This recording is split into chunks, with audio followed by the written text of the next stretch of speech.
Yeah,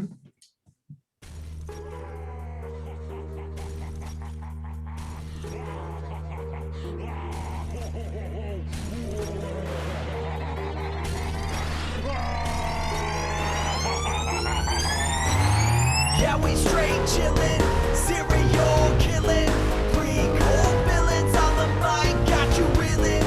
5-star rated from the floor to the ceiling. If you catch a 1-star, no time for feelings.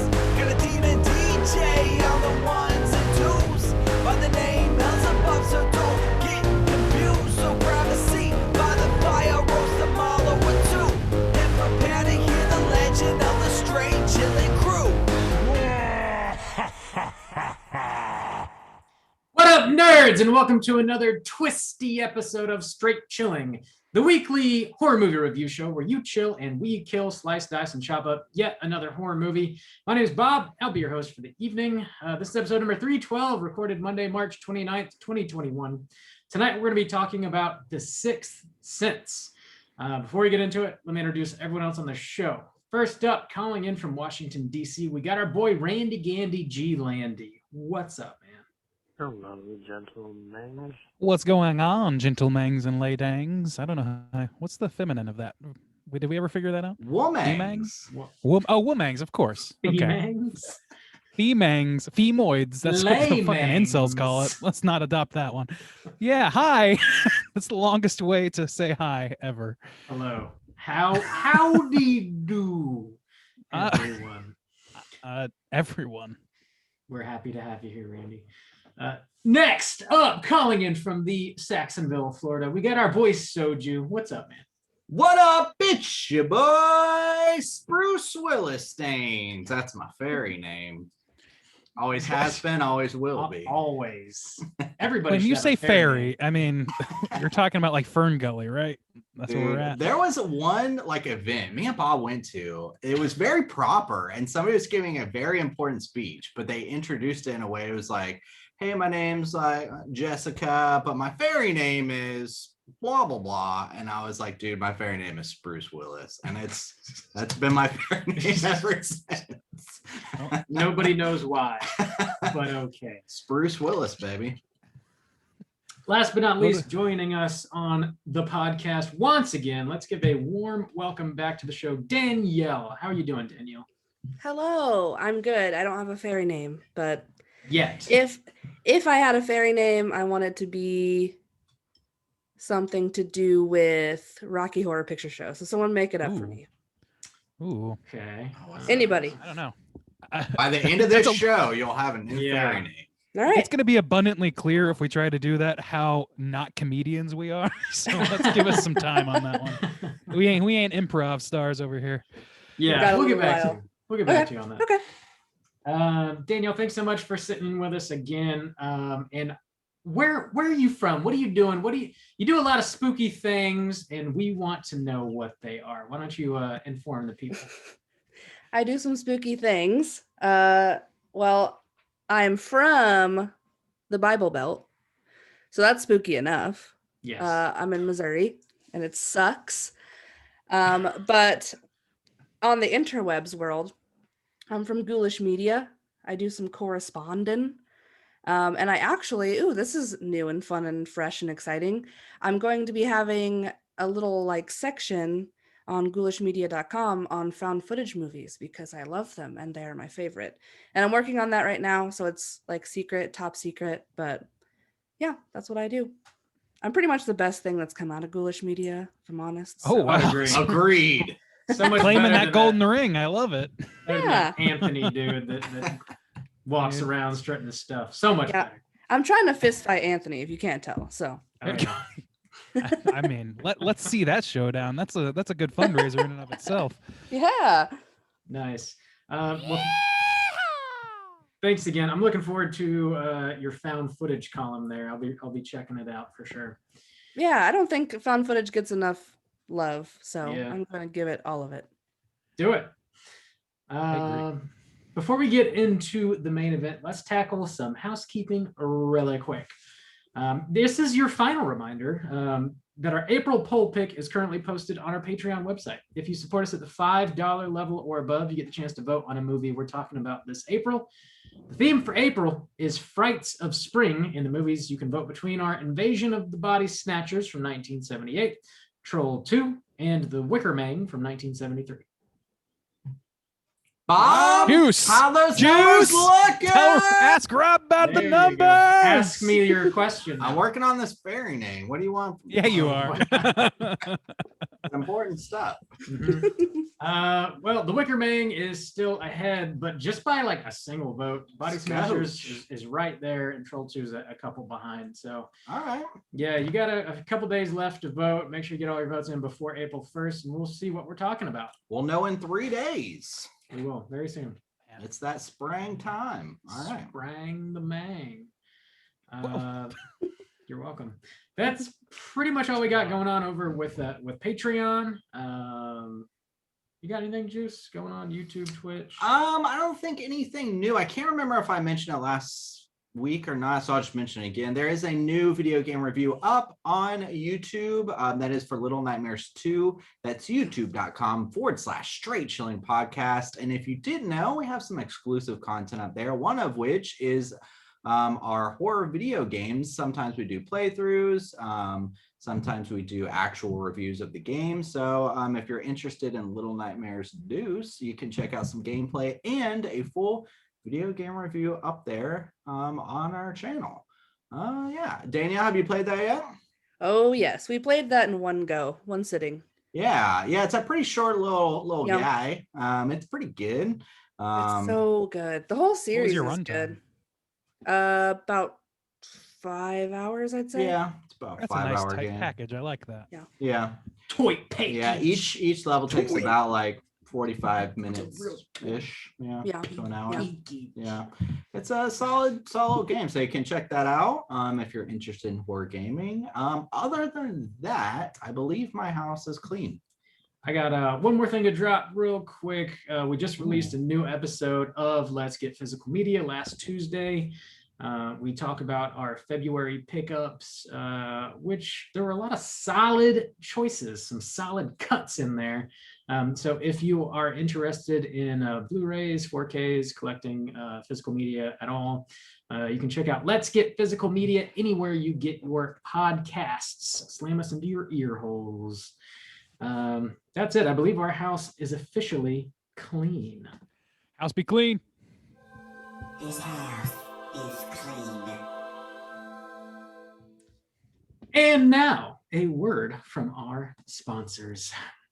Hey, do you guys love film? Oh yeah. Supposedly. Well, so do we. And that's why we have to recommend Ghoulish. This is a movie website for the film fan in all of us. Catch up on the latest in horror, kaiju, science fiction, and more with news and in-depth film perspectives that you won't find anywhere else. Don't miss out and be sure to join the community of film fans today at ghoulishmedia.com. Danielle, I don't know, is there anything you want to add to that other than that you're going to be writing a really dope found footage column? There are going to be some cool interviews coming up with some Ooh. horror folks and some sci-fi folks. So Nice. I know, some people like that stuff. Hell yeah. Not us. It's all right, I guess. What do I give Like- a shit what people who make things say? Yeah. Who gave we- this girl the floor? Hey, I'll tell you what though, you if you guys act quickly and get to Ghoulish Media as soon as possible and their numbers go up high enough, they will have that fist fight ready to go by end of True. month. That's a watch a lot of- guarantee. Yeah. Zippity zappity. Randy I watch a lot of guarantee. MMA, so let's go. Zippity zappity, Randy Yes, guarantee. I like that. We also have one more sponsor to mention. This is an old sponsor, but a good one. They're coming back for us. Do you enjoy the feel of the ocean? Then buy Sea-Doo Vibes for Sea-Doo Pocket Vibes, to be more specific. Rock it in your pocket or in the ocean. Yeah, feel the motion of the ocean right in your pocket. Sea-Doo Nothing Vibes. is Nothing is quite like the ocean, like the loud sound of mechanical vibrating. Oh, we're getting a last minute Somebody's call. calling Randy. Somebody's calling the hotline. Yeah. Oh, are they the way. hotline? Hang up on that shit. It Hanging might be up. on mine, Hopefully it leaves them a I should have picked message it up, option. but I wasn't logged in. No. I could have picked it up actually. Next time it happens, we'll pick it up. No, Alright. okay, no, we won't. We Call really won't. earlier. Do not call. Do not call. Every week it's gonna happen now. Don't you know? Yeah, get your jollies off of C2 Vibes. And without further ado, let's go ahead and get into the main event. We're talking about The Sixth Sense, and we're going to kick it off with the back of the box. What's on the back of the box?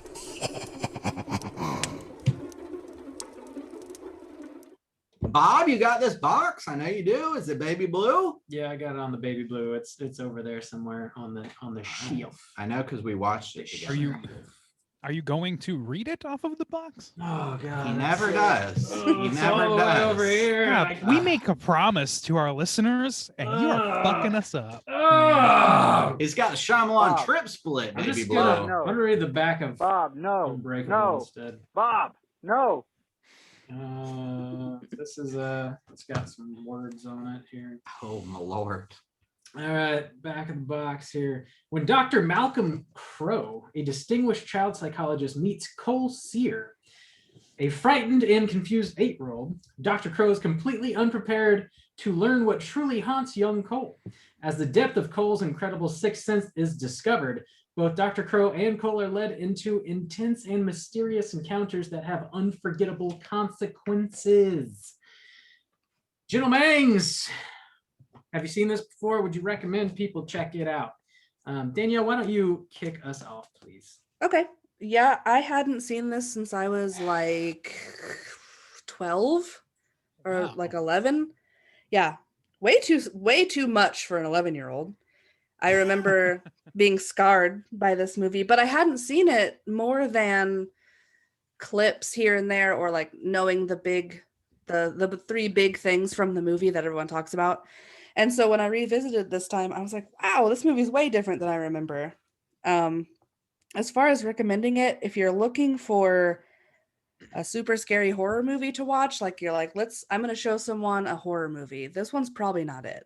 I probably wouldn't show this movie as like a scary movie. However, like a thriller drama type movie, yeah, I would recommend it. But all around, I already told Rob I love M. Night so freaking much. So yeah, of course. Of course. We're gonna get into that later. Sweet deal. Randy, what about you? I have to respectfully disagree to some point. I think that this movie is actually a really, really decent entry level horror movie. I know that because it served as one for me when I was about the same age as you, Danielle. Mhm. And I think that it's got the perfect amount of gore to sort of tease that out of people, whether or not they like that, you know what I mean? But it's also subdued enough to where, like, the first person I saw this was the first people rather were like my cousins and my aunt and my mom. So like it was subdued enough for that audience, but it was graphic enough for me to like kind of tease that out of myself. And then on top of that, it's just like a pretty effective tone with this movie. And I think that's kind of the thing that makes people take horror movies seriously, as opposed to something like, you know, Friday the 13th, the 80s slashers that people's minds immediately jump to with horror, at least in that era. I think it kind of it circumvents that a little bit and gives them something more serious. It's a serious actor. It's fucking Bruce Willis. People take him seriously. And, you know, this movie was a cultural flashpoint with millions of fucking people. So obviously it had some sort of mass appeal. I think it's probably a pretty good horror. But if you're a horror like fanatic like we are at this point, it's not going to hold that same level of weight for you. I wouldn't. Yeah, think. for sure. Yeah, I agree with that too as an entry level. And I did watch this with my grandma, so you are correct. Nice. Yeah, so I agree. I agree. Good granny horror. You heard it here, folks. Good.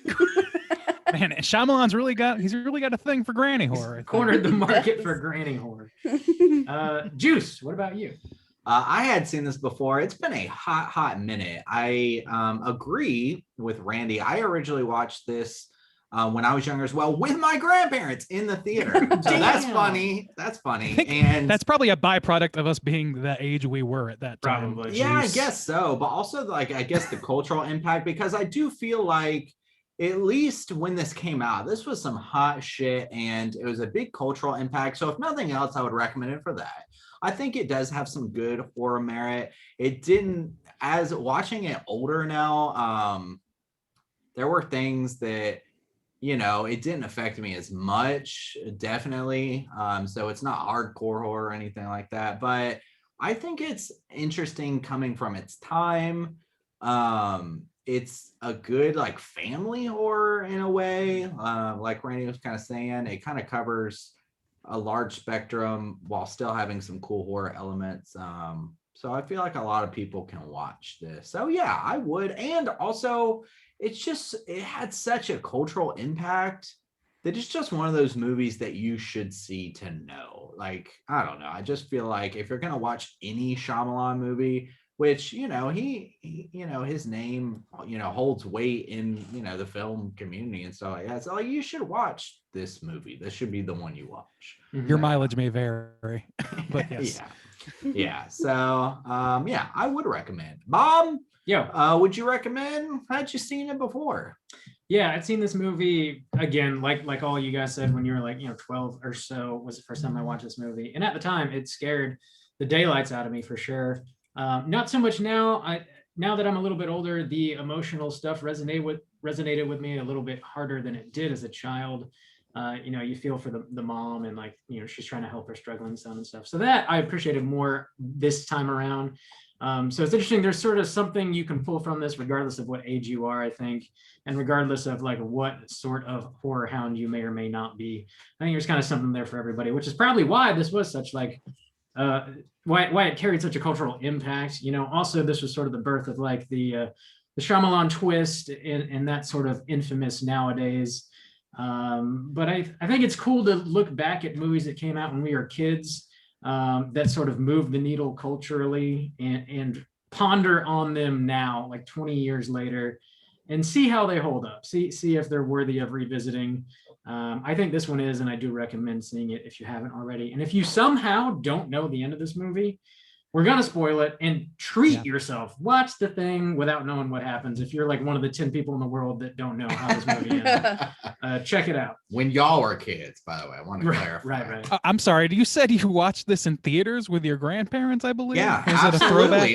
throwback night? On the 10-year re-release in 2009, Randy. When you came prepared with a note to explain your fallacies. I love it. You always come prepared to support the bit. Yeah, with the truth. I always come prepared with the truth. Yes, the truth, subjective though it is. Yeah. Cool. Sounds like a pretty solid recommend from the Straight Chilling crew. Let's go ahead and drop that spoiler warning, and we'll get into the rest of the movie. Here we go.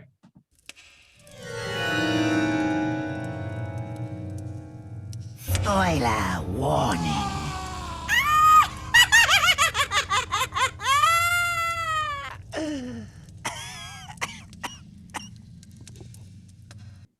Bob, you got that plot synopsis ready for us? Sure. Bob, you didn't type it up? I got you. You only have to do one thing for this just cast, one Bob. single thing for this cast. That's it. All we ask And you is to type a I plot can't even do synopsis, that. all nice and neat. What people don't seem to realize is that when we aren't recording, Rob is in cryogenic sleep. He actually does nothing at any other time of the day. We ask him to That's true. wake up 30 minutes early, I'm type frozen. up a plot synopsis, and that's all he's got to do. Frozen in kryptonite the rest of the week. I can blast through this real quick. So yeah, this is obviously starring Bruce Willis, Haley Joel Osment as a little baby, young Toni Collette, which I always forget she's in this movie, but she fucking kills it like she's she so does in good. everything. Also, let us not forget that Donnie motherfucking Wahlberg is in this movie. We're gonna talk about My it. boy Donnie. Yeah, We're gonna talk, boy, Donnie Donnie talk a Dove. lot about the We're Wahlbergs gonna today. We got some things to are. talk about. Oh, we are. Surprisingly, yes. That is We had some very surprising to me. revelations while Oh, watching yeah. this.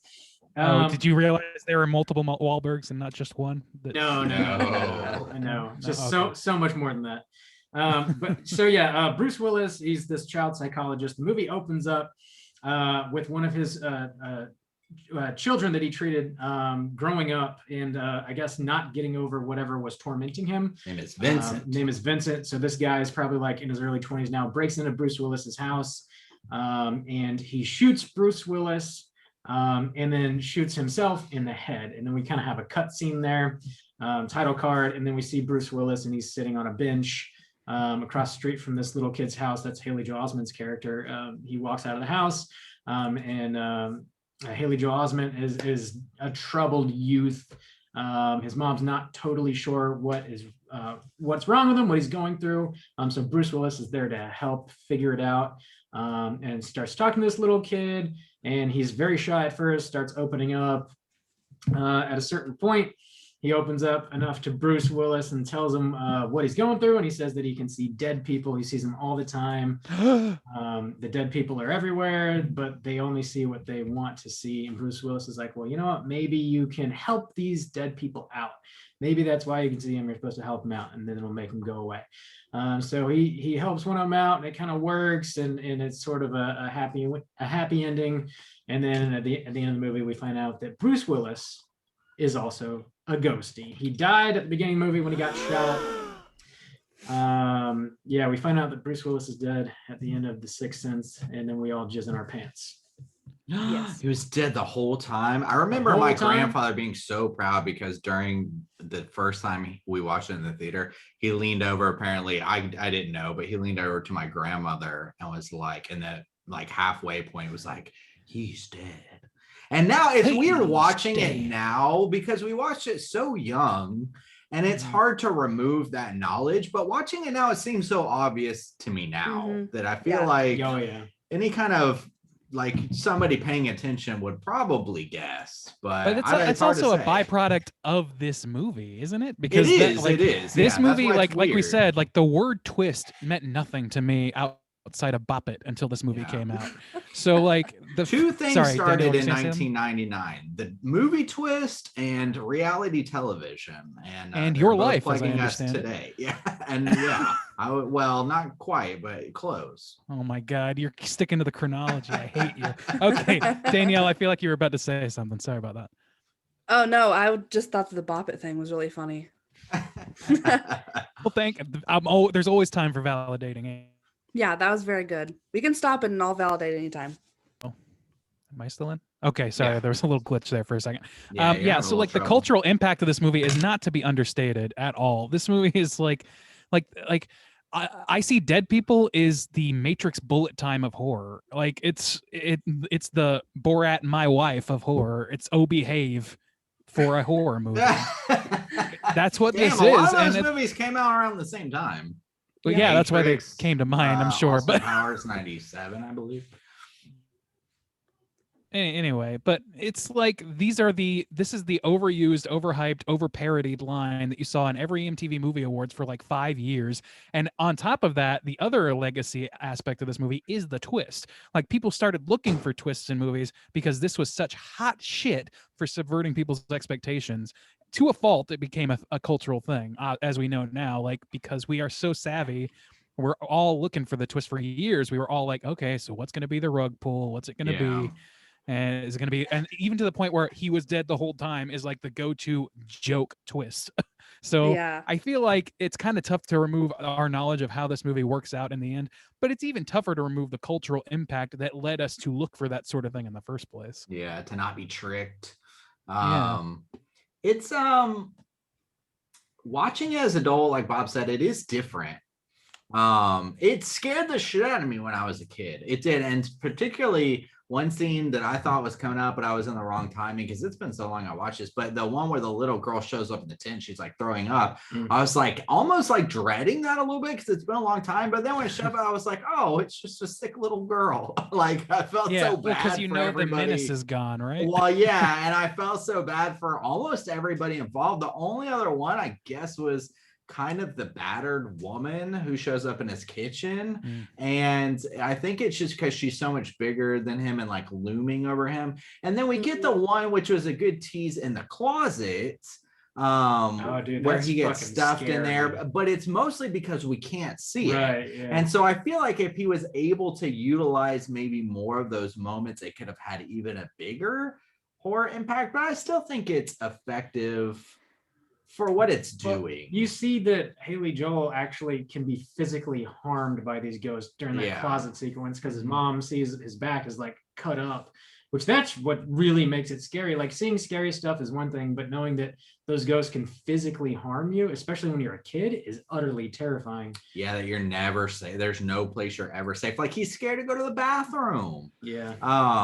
That's So was I. That's so sad. After watching this, I was like, man, I'm just gonna hold it for a few hours. Which doesn't make a whole lot running of around in your tidy because- whities and shit. You Well, know? it shows that they could show up at anywhere. I mean, 2 of them show up in his room. The kid who's got his head blown out and the girl who's Dude. throwing up. So it's like, That's I the mean, go to the scariest part. bathroom. They can show up anywhere. That reveal is the one that fucked me up the most as a kid when that kid turns around and you see the back of his head's blown out. Yeah, that was shocking. Yeah, I screamed. Yeah. That one, the little girl was the most impactful for me. But the other one that I remembered that I was kind of waiting for this was the people in the school where they were hung. Hmm. And I was That's a like, good oh shit. Dude, when yeah. he busts out the stuttering Stanley and he's like making fun of his teacher, and his teacher sort of regresses and starts stuttering again, like I guess he did when he was a child. That is a tense ass moment, man. Yeah. Like, how do you handle that as a grown ass adult? Like his teacher obviously didn't handle it very well. He just started yelling at him. you don't call your kid's a freak. I mean, that's Yeah. it's pretty Yeah. obvious. It's not chill. But I don't know. Haley Joel, like another thing I didn't really pick up on as a kid watching this was just how talented he is as a child actor.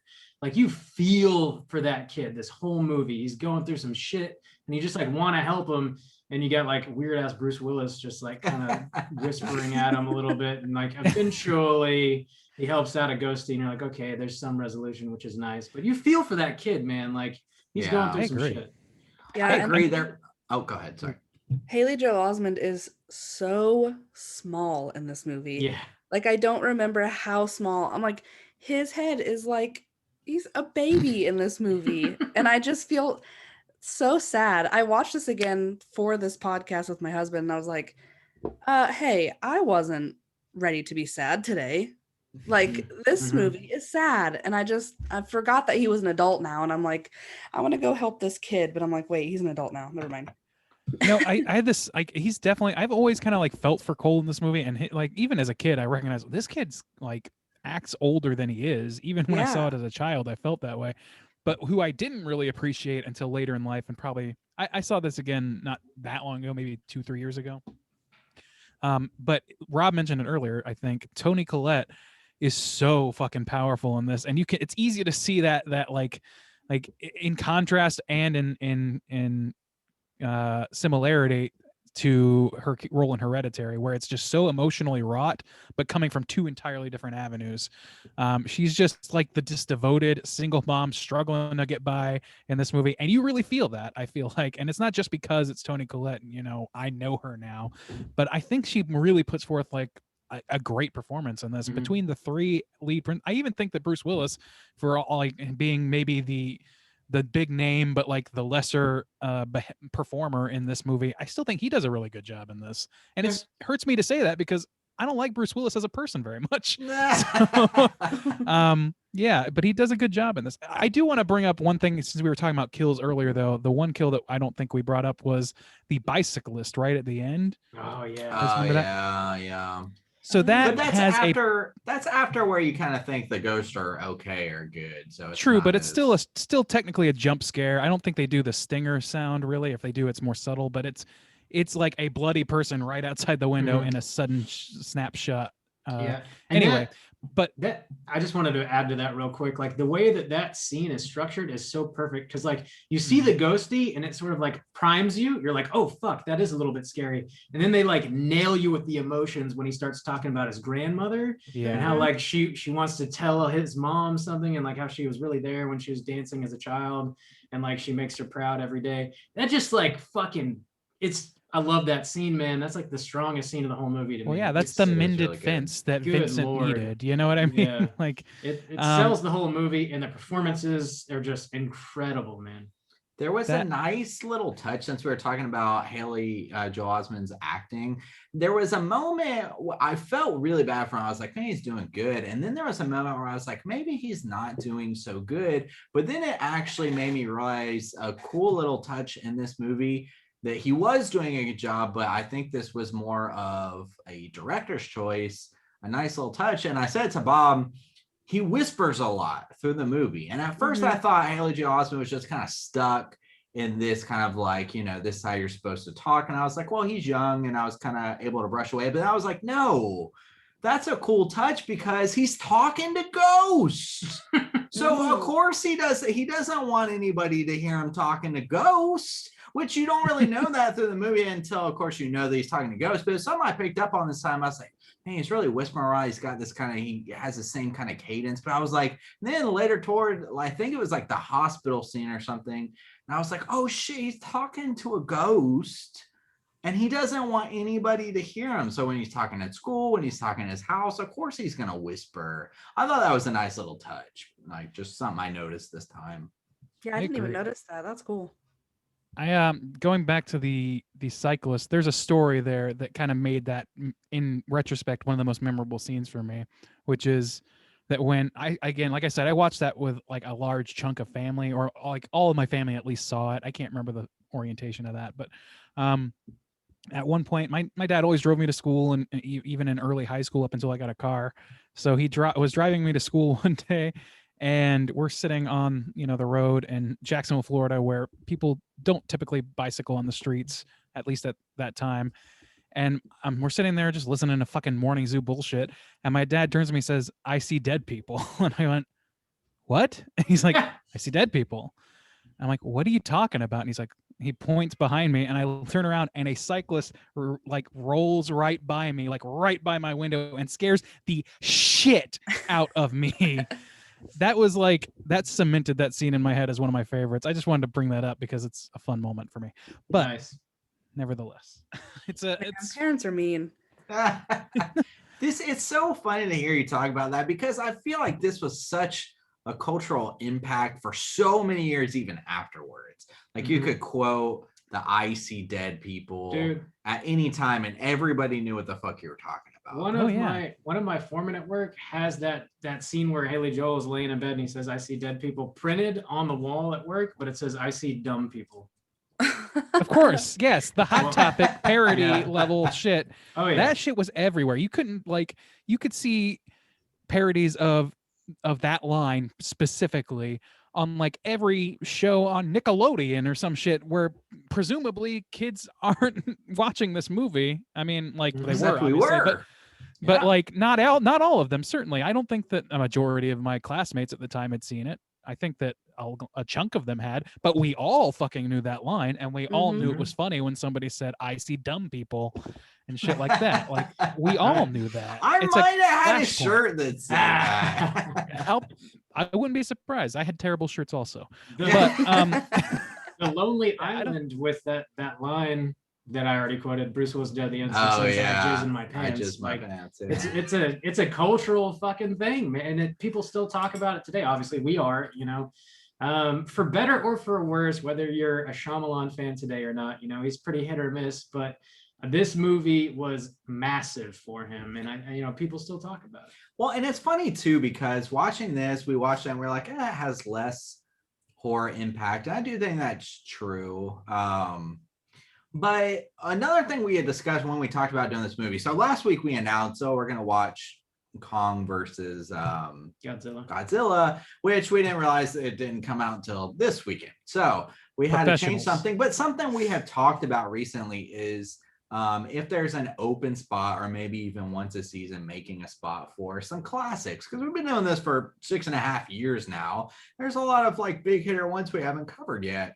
And it's weird to think about this one, but I do think it is a classic horror movie now, especially with its impact that it had on the culture. And we don't tout the 90s very much for, the realm of horror that was going on for that time. But even though this isn't, like a Friday the 13th or, a Nightmare on Elm Street, I do this with the Blair Witch. I mean, those were big horror cultural impacts at the time that brought in this huge net of people. Same thing with the Blair Witch, I mean, that was more definitely like more strictly horror, but huge horror cultural impacts Well, at the time. not And I even- would say this is a classic. Oh, I yeah. totally agree, and it's definitely. like the reason for that is like I don't want to like harp too much on the culture stuff because we've kind of covered it, but it's really important to say like a lot of the impact that we aren't seeing when we watch it now is because that impact was impactful to begin with, but was then cribbed off of by dozens and dozens and hundreds of movies for this and the Blair Witch both. Like Blair Witch kicked off the widespread found footage movement. So I mean, correct me if I'm wrong about that, Danielle. You're the authority. But Oh no, for sure.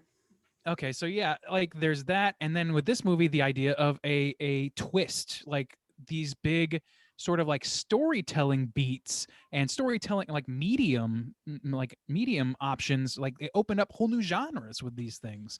So it's got to be a classic, if only for that reason. It's like in some ways, this is like Star Wars. Like Star Wars opened up like space opera like horror, or not horror, excuse me, space opera sci-fi fantasies into the mainstream, and we got like Space Mutiny and shit out of that. Like there's a million movies that we could point to as being influenced by any of these movies. Certainly more Starship for Star Wars. Troopers.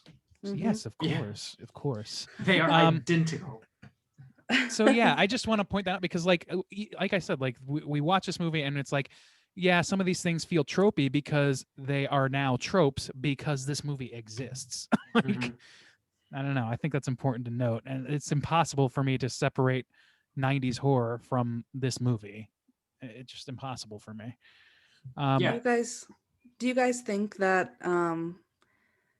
Shyamalan would have like written so twisty of movies after this if this one didn't take off? I don't wonder if know. his movies would have been different. I think he leaned hard into the twist repertoire did. when he went to The Village, because I believe that was, or no, Signs was next. Signs and then Yeah. The Village. So he And had he had this setup because we were talking about it the other day. We were like, what's the rise and fall of Shyamalan? Because we've talked about Shyamalan. We've covered a couple of his movies, and even watching this movie, I acknowledge it had a huge impact, but I don't know. I think this guy kind of got lucky. I'm not going to lie. But aside from that, we can talk about that more. He had this one now he had some ones that he had done like in India, something like an Indian film and something earlier, but this was like his big one, and then Unbreakable, and then Signs, which, man, that's a awesome trip split. And then he had The Village, which I'm kind of lukewarm on. I know wasn't a big hitter, but then he had like Lady in the Water, I think, was Airbender, next. The Happening, and Lady in the Water. I think I got those flipped. I think it was it's Lady the in other way Water, around, but yeah. Happening, and Airbender. And we were like, oh God, what a fall from grace. Yeah, man. He was on the fucking cover of Rolling Stone, touted, I think it was Rolling Stone, touted as the next Spielberg, quote unquote. Ooh, that's heavy. So, I don't know, man. Yeah, that's intensely like those are big words to put on any director.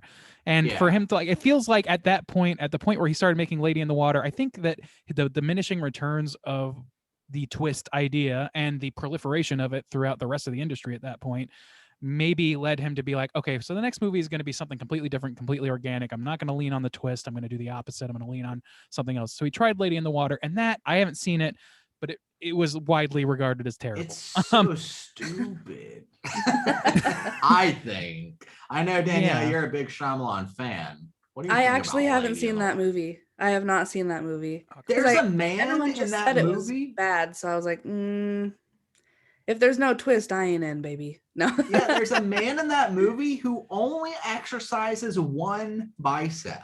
So he has one giant bicep and then just a regular Weird. arm. It's You know, so sometimes stupid.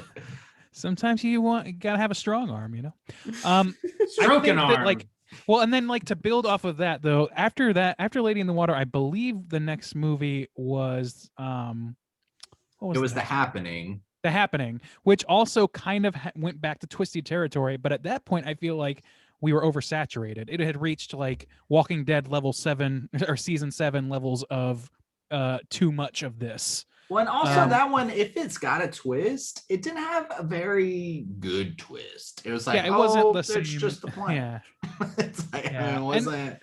I don't want to and then- spoil but anything, then, you like, don't need to he- watch the happening. So but then like when he did Split, that movie Split recently, and even the what is it, The Visit, The Visit. those movies both had twists, and he kind of like he revitalized that aspect of his filmmaking, and I thought both those movies had really decent twists that were really fun to Yeah. me.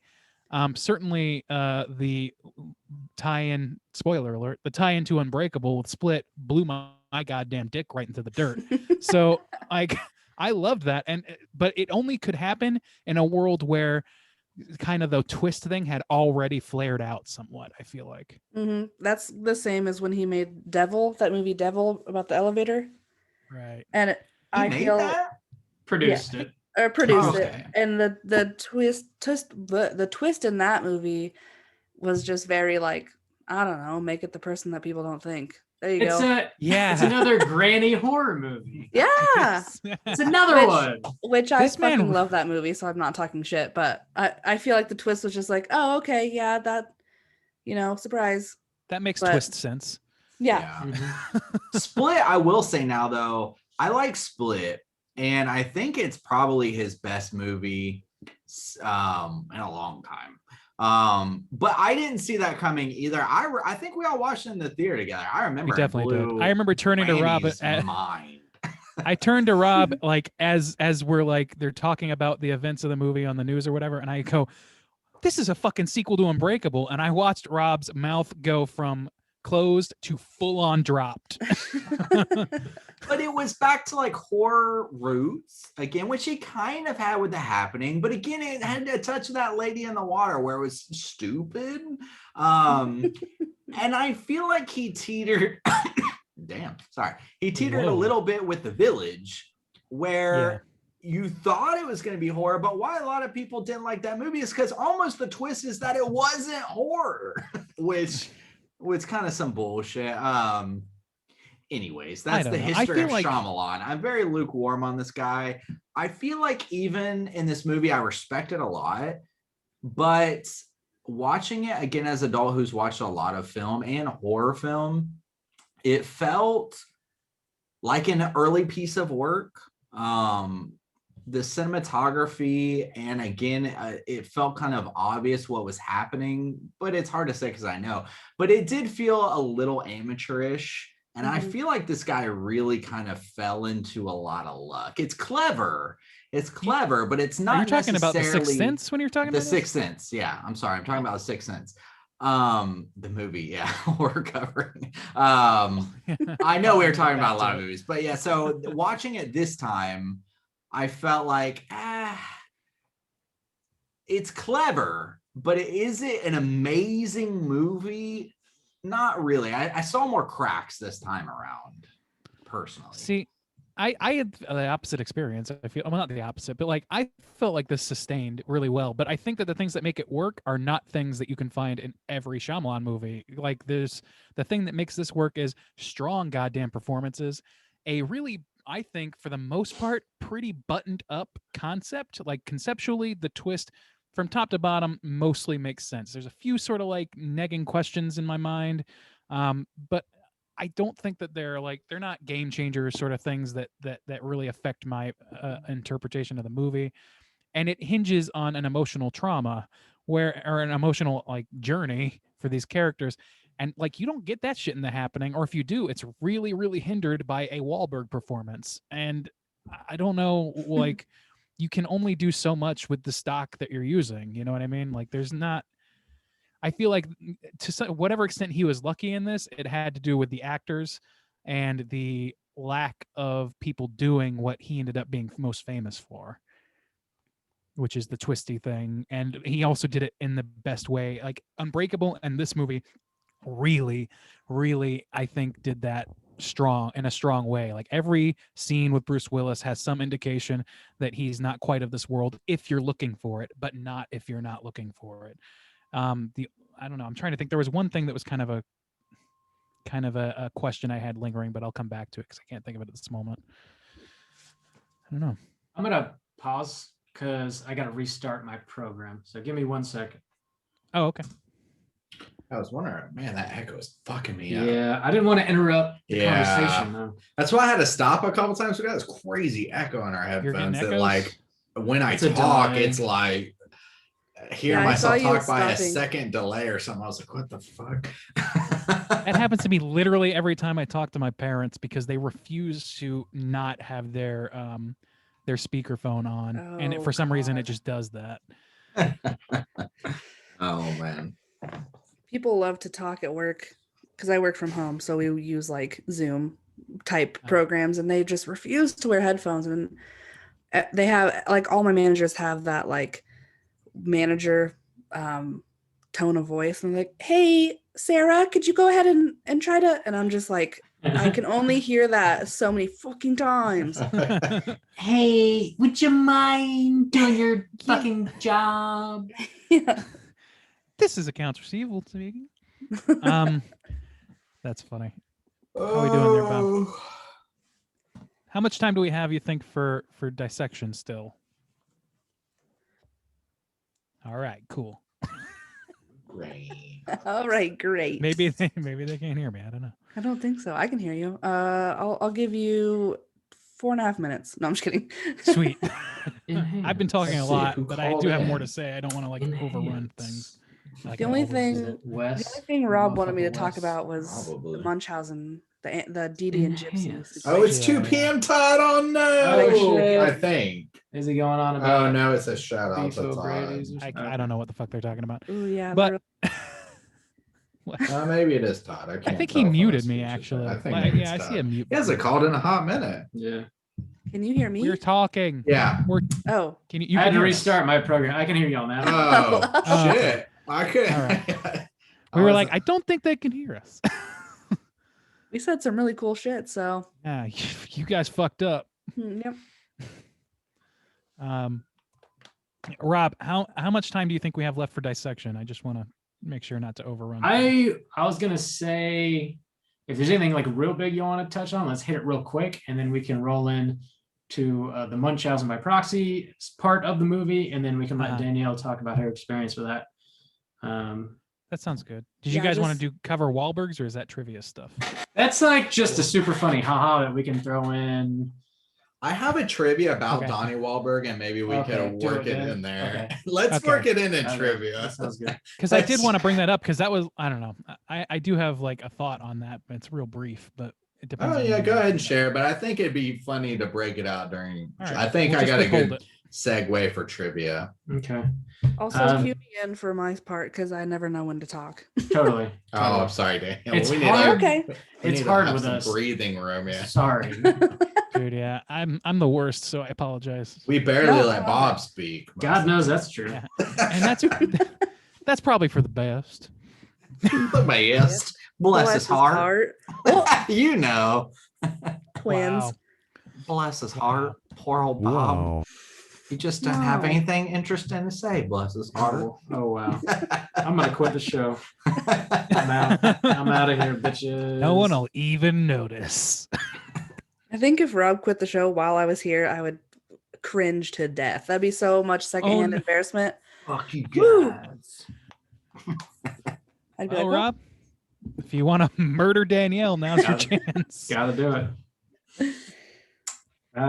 So yeah, I don't know. Do you just want to roll into the Munchausen thing then? Yeah, sure. If you wanna set it up? Sure. Yeah. Yeah. I'll kick Count back. us off, Rob. Or do you want to say, hey, there's a moment in this movie? Or, I don't know. I'll let you set it up. You got it, Bob. You got this. Okay. I'm sure you got it. Okay. I'm sure. Sincerity is dead. I have faith that Bob's got this. I have so much faith. So another thing that this movie did that, as far as my like 11 or 12-year-old brain was unaware of, was there's like a pretty significant moment in this movie. It's sort of the turning point in the movie where we find out like this little girl has been poisoned by her mother, and our main characters basically like help the ghost inform her father of the mother's wrongdoing. So like the mom's like poisoning her daughter's soup, and because of this, she eventually dies. This is a phenomenon that we see a lot nowadays. We were talking about it in The Baby a couple weeks ago, and it's been in other movies that we've reviewed before, like Munchausen by Proxy. That movie Run that came out last year is on Hulu. That was a big one. With Sarah that Paulson. Yeah, that was a great movie. That's all about this. But this was like kind of the first movie that I ever saw that in. But Same. I know there's several like real stories of this happening, and Danielle, you actually knew a family that dealt with this, that was sort of like nationally known. Did you care to share your story? Yeah, I can't believe it was national. Like it took off and got the documentary and then the Hulu show. Insane. But I knew Dee Dee and Gypsy Blanchard because they're from Springfield. They're originally from Louisiana, but they moved here where I am. And I worked at Hot Topic for 5.5 years, and they would come in every Tuesday for New Music Tuesday. That's back when Hot Topic actually had music. Wow, Yeah, that's CDs got released on Tuesdays. Now it's Yeah. Friday. Yeah. Want to get the new Mudvayne, bro? Uptown. Yeah. Danielle, The I new also worked at Daughtry. Hot Topic. Hey-o. Did you? Wow, Yeah, we were right. cool. Whoa. So you also worked I worked somewhere at you Spencer. thought- Oh, well, I mean, That's For like 2 days. I couldn't handle selling dildos to ladies. To grannies. I was like 18, freshly 18, and literally 40-year-old women were asking me about vibrators. I could not handle it. yeah, that's too much. We still got people coming in. Do you guys have vibrators here? I'm like, no, that's Spencer's. Please go. I'm also 18 and I'm scared of you, so please go. But that's when we had music and things were still cool at Hot Topic. Sorry, Hot Topic, but you suck now. And they would come in every Tuesday, and they would always be all done up, like Dee Dee would be wearing her like little moo that she always wore, and her voice is so small and like nice and southern, and she was just like this nice lady. I hugged her like 400 times probably, and they would always tell us about all this stuff they did for like Make-A-Wish and Comic-Cons they went to and everything like that. So I mean, there was no way that anyone thought anything was going on behind the scenes. I definitely didn't. I talked to my friends that worked there. They didn't. And then, we knew them for 5 years because that's how long I worked there. And then had them on Facebook.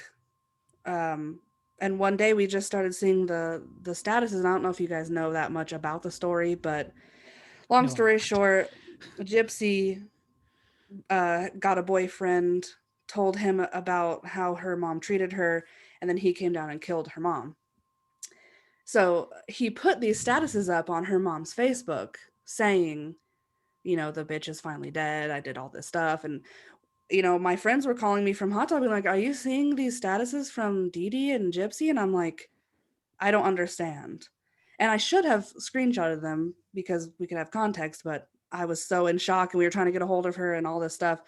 But so first, it's kind of like, not to make it a funny issue, but it was like the Shyamalan twist, like layers. Like first, this girl is dead, and that's crazy, and I can't believe it. And like, who would want to hurt this sweet lady who did everything she could in her life for her kid?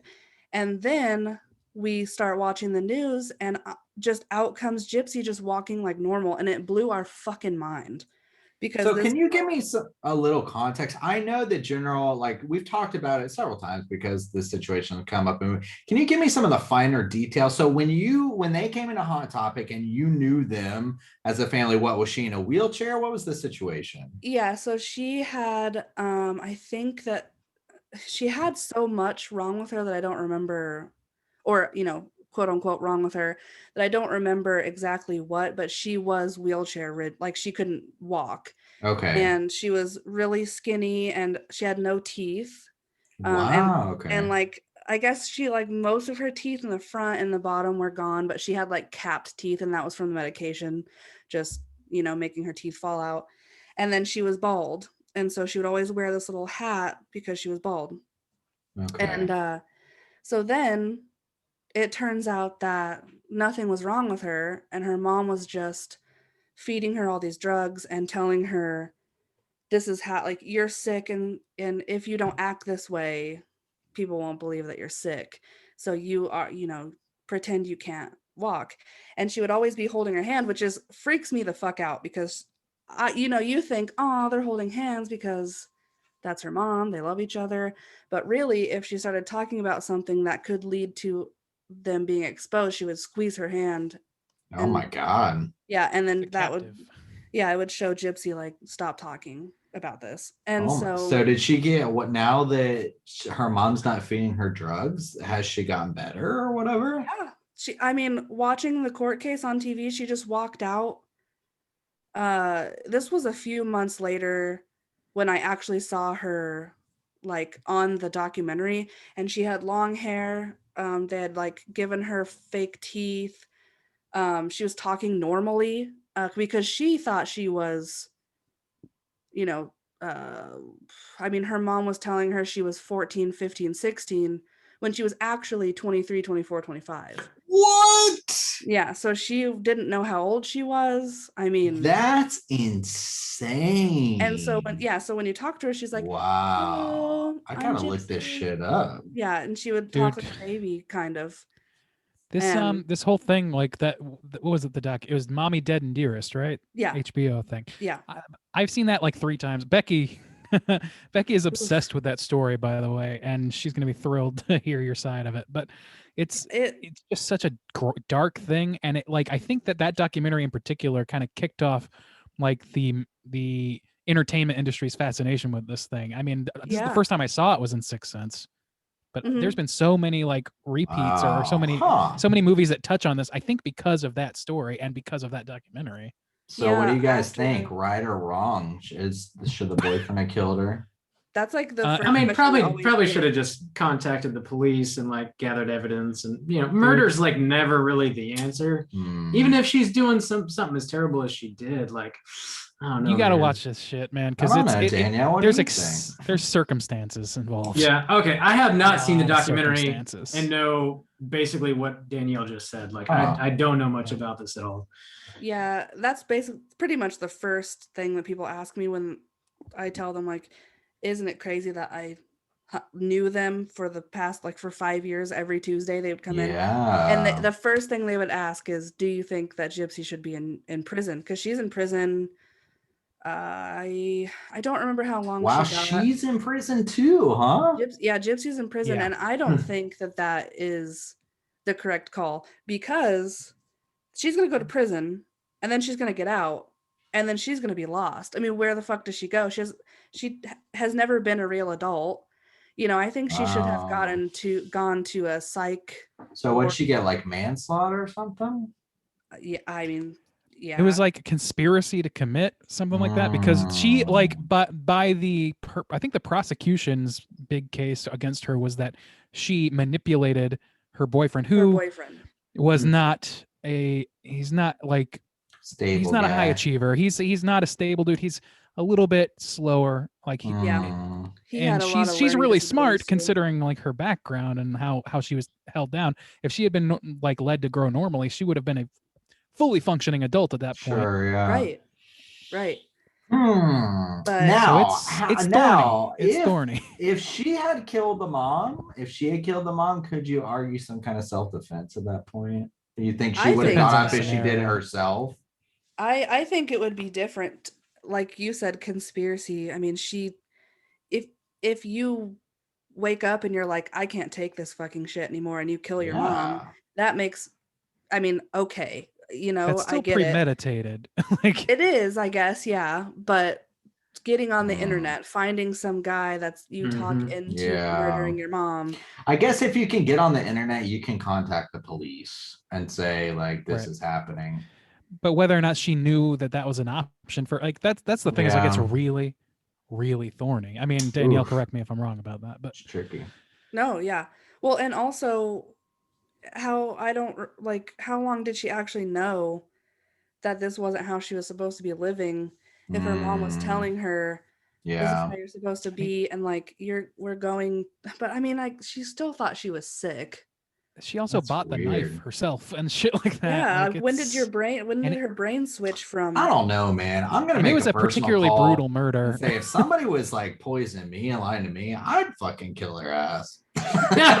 That's a personal call. All Now I wouldn't manipulate Bob to do it unless I thought I was too weak to. Then I might manipulate. I mean, Bob. I think that if you're not murder, Thanks, if you're killing somebody, my personal opinion is if you're killing somebody, and it's not like in a throw of immediate defensive passion of some kind, if it's at all premeditated, then it's murder, and there's a price for that. I think that there's definitely some psychological issues at play without question, and that should be addressed. And I think it is somewhat being addressed based on her interviews I've seen since then. Yeah.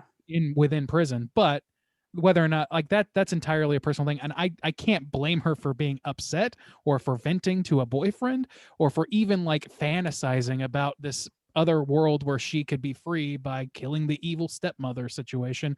Yeah. Like I can understand all that, but it's a premeditated murder at its core. Like now, that's Randy, let me unfortunately pose you true this for me. moral quandary.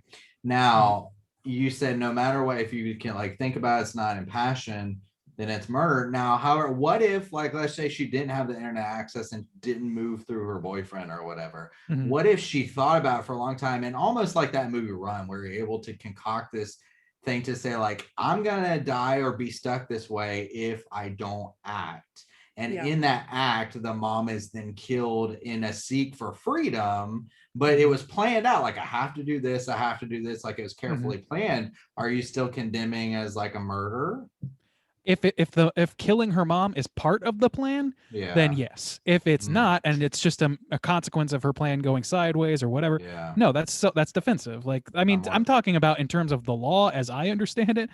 I'm not talking making a moral judgment when I say it is murder. It is murder. Like if you but whether or not she has the faculties for it has become increasingly seeming like she did on some level have. She knew that killing was wrong. I mean, like, Mhm. and she Yeah. bought the knife, and she had these dark fantasies with her boyfriend who she never told to stop, and she had access to police. She had access to all sorts of things. I personally, and like whether or not she had the upbringing that would allow her to rationalize these things correctly or in a way that would Mhm. not lead to murder is the debate.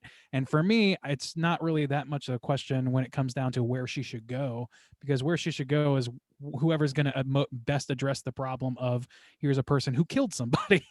Yeah. Do you think so she I don't could? know. I mean, again, I haven't seen the documentary thing. Do you think she could plead insanity at that point, because she has lived a terrible life where she's been poisoned for the vast majority of her life, if not her entire life? Like, she cannot be in her right mind. There's no way. I mean, Yeah. Well, I'm that's pretty sure very she- subjective, right? I guess. Yeah. I'm pretty sure that the prosecutor or the defense for her did present insanity Mm. or like Yeah. mental illness, and Yeah. it was lowered from that. You know, her sentence was lowered, but Oh, they couldn't do much more. But I'm not trying to ruin the documentary for you, but I'm pretty No. sure that's how it I need to happened. watch that documentary. Damn, you It's guys have piqued my extremely interest. interesting. It's very good. I had to pause it like every 15 minutes. My husband's like, "Are you okay?" I'm like, "It's Aw. heavy." Yeah, but Just knowing That's some wild, like Danielle. Yeah. just like seeing their face, I'm like, "Oh, God, I remember like, you know how you like remember how people That's spooky. Yeah. like Yeah, it's talk kinda and stuff." I'm just like, Mhm. ugh. Well, when you see it through film, you know there are people and this situation happens, but when you can place them within your vicinity, you know what they sound like Mhm. personally, you know their height and just the weight of things. I don't know. It definitely, oof, I can't imagine. That's crazy. I had Oh. somebody. I'm sorry, Aunt Daniel. Go ahead. I was just gonna say also unveiling such evil when everything was so. I mean, they dressed in all pastels. They always talked how happy and blessed. Oh, it's always blessed. We're so blessed to be, you know, make a wish and go to these Comic Cons for free. And she's still alive with me, you know, and she would always That's so smiling. There was wild. never a time that Gypsy wasn't smiling. And then to have all that like within 2 hours, just like she's dead and that's all a lie. I'm just like, holy shit. That's so wild. That's some devious, evil shit, man. Though I mean, I can't even imagine Well, that's the also levels like of like devious shit. I would poison you if I could go to like cons for free, just to be clear. If you can Just to make let you money know. off of me. Uh-huh. Oh yeah. Oh, Bob. Depends on which cons, Yes, but Bob. This is my Yeah. good buddy Staines right here. He's just We're a so corpse in blessed. the passenger seat for the Oh god. fucking damn. carpool lane. Yeah, I don't get know. to drive Like for just to free bring in the carpool lane. like I just want to point out real quickly, like you could the same defense that Gypsy put up for herself, like you could apply that to her mom too. Her mom was not mentally sound. Like so Right. Yeah. it's tough. Like that's a line that everybody has to draw for themselves. Unfortunately, it's an extremely obscured one in that case, which is one of the things that makes it so goddamn interesting. But to bring it back to Yeah. Sixth Sense, because we've been talking about this for a while, like that's the first time I ever saw anything like that. And in this Mhm. movie, they make no I mean, there's no time to really, so I'm not. This is not a blame game thing, but they spend Yeah. no time like allowing the mom to have any depth. It's just like so when you see that and that's your introduction to this concept. For me, it was like you would have to be fucking evil, like you were just saying. So it's Yeah. like That's Yeah. that's felt a about great it. scene just in the context of this movie because I hadn't seen anything like that before either. But that the mom was doing it and this little girl and she's playing, I don't know, it really shifts the tone of the movie, and that's when you really start to feel good for old little Cole because then he feels better about himself. He does the school play and he's successful and kids actually like him. But it's a quick turnaround because then I was kind of shocked. I had forgotten that it's like it's that, and then you see like, oh, he's gonna be okay, and then Bruce Willis takes off like right after that, and you're like, well, damn, like that was a quick turnaround. And then of course that big impactful scene with his mom at the end. They really do end on a really high note for this film. Mhm. I liked that because especially remembering back when I watched this, how scary that girl was, that scene where he's in the tent, she's like throwing up. Now it was more like more feel good, like, oh, help that little girl, and he does, and then he feels good. I'm like, oh yeah. We joked about this for old Split and Glass, but Haley Joel Osment should have come back as the ghost detective or As whatever. the seer. The ghost telling things, that's his power. Shared universe, Shyamalan, come on. It's connected to Tusk. He's the same character. No, in it's both not movies. connected to Oh. Tusk. It's all the Bob. same. It's It's the not connected to the Tusk. Smith Shyamalaverse. It's all. No, connected. all the Shyamalan movies are Shyamalaverse. connected. Can we get Jay and Silent Bob in the Sixth Sense Part 2? You got the Yes. one dude with the Snoochie bicep. boochies. You've got Marky Mark can talk to trees. We got Did you- Haley. speaking of, I Kinda did like not you know call him until Monkey this Mark. until Sorry, this go ahead. movie. I did not know that was a Wahlberg. I had no fucking. I clue. wouldn't even. And I still notice. can Yeah. barely see it when I look at him. Like Mhm. he really. I assume he lost weight for this role. 'cause I got some He looks trivia Yeah, like- he's for that. tiny. He's yeah, he he's looks like Christian Bale in The Machinist time. he's a Yeah.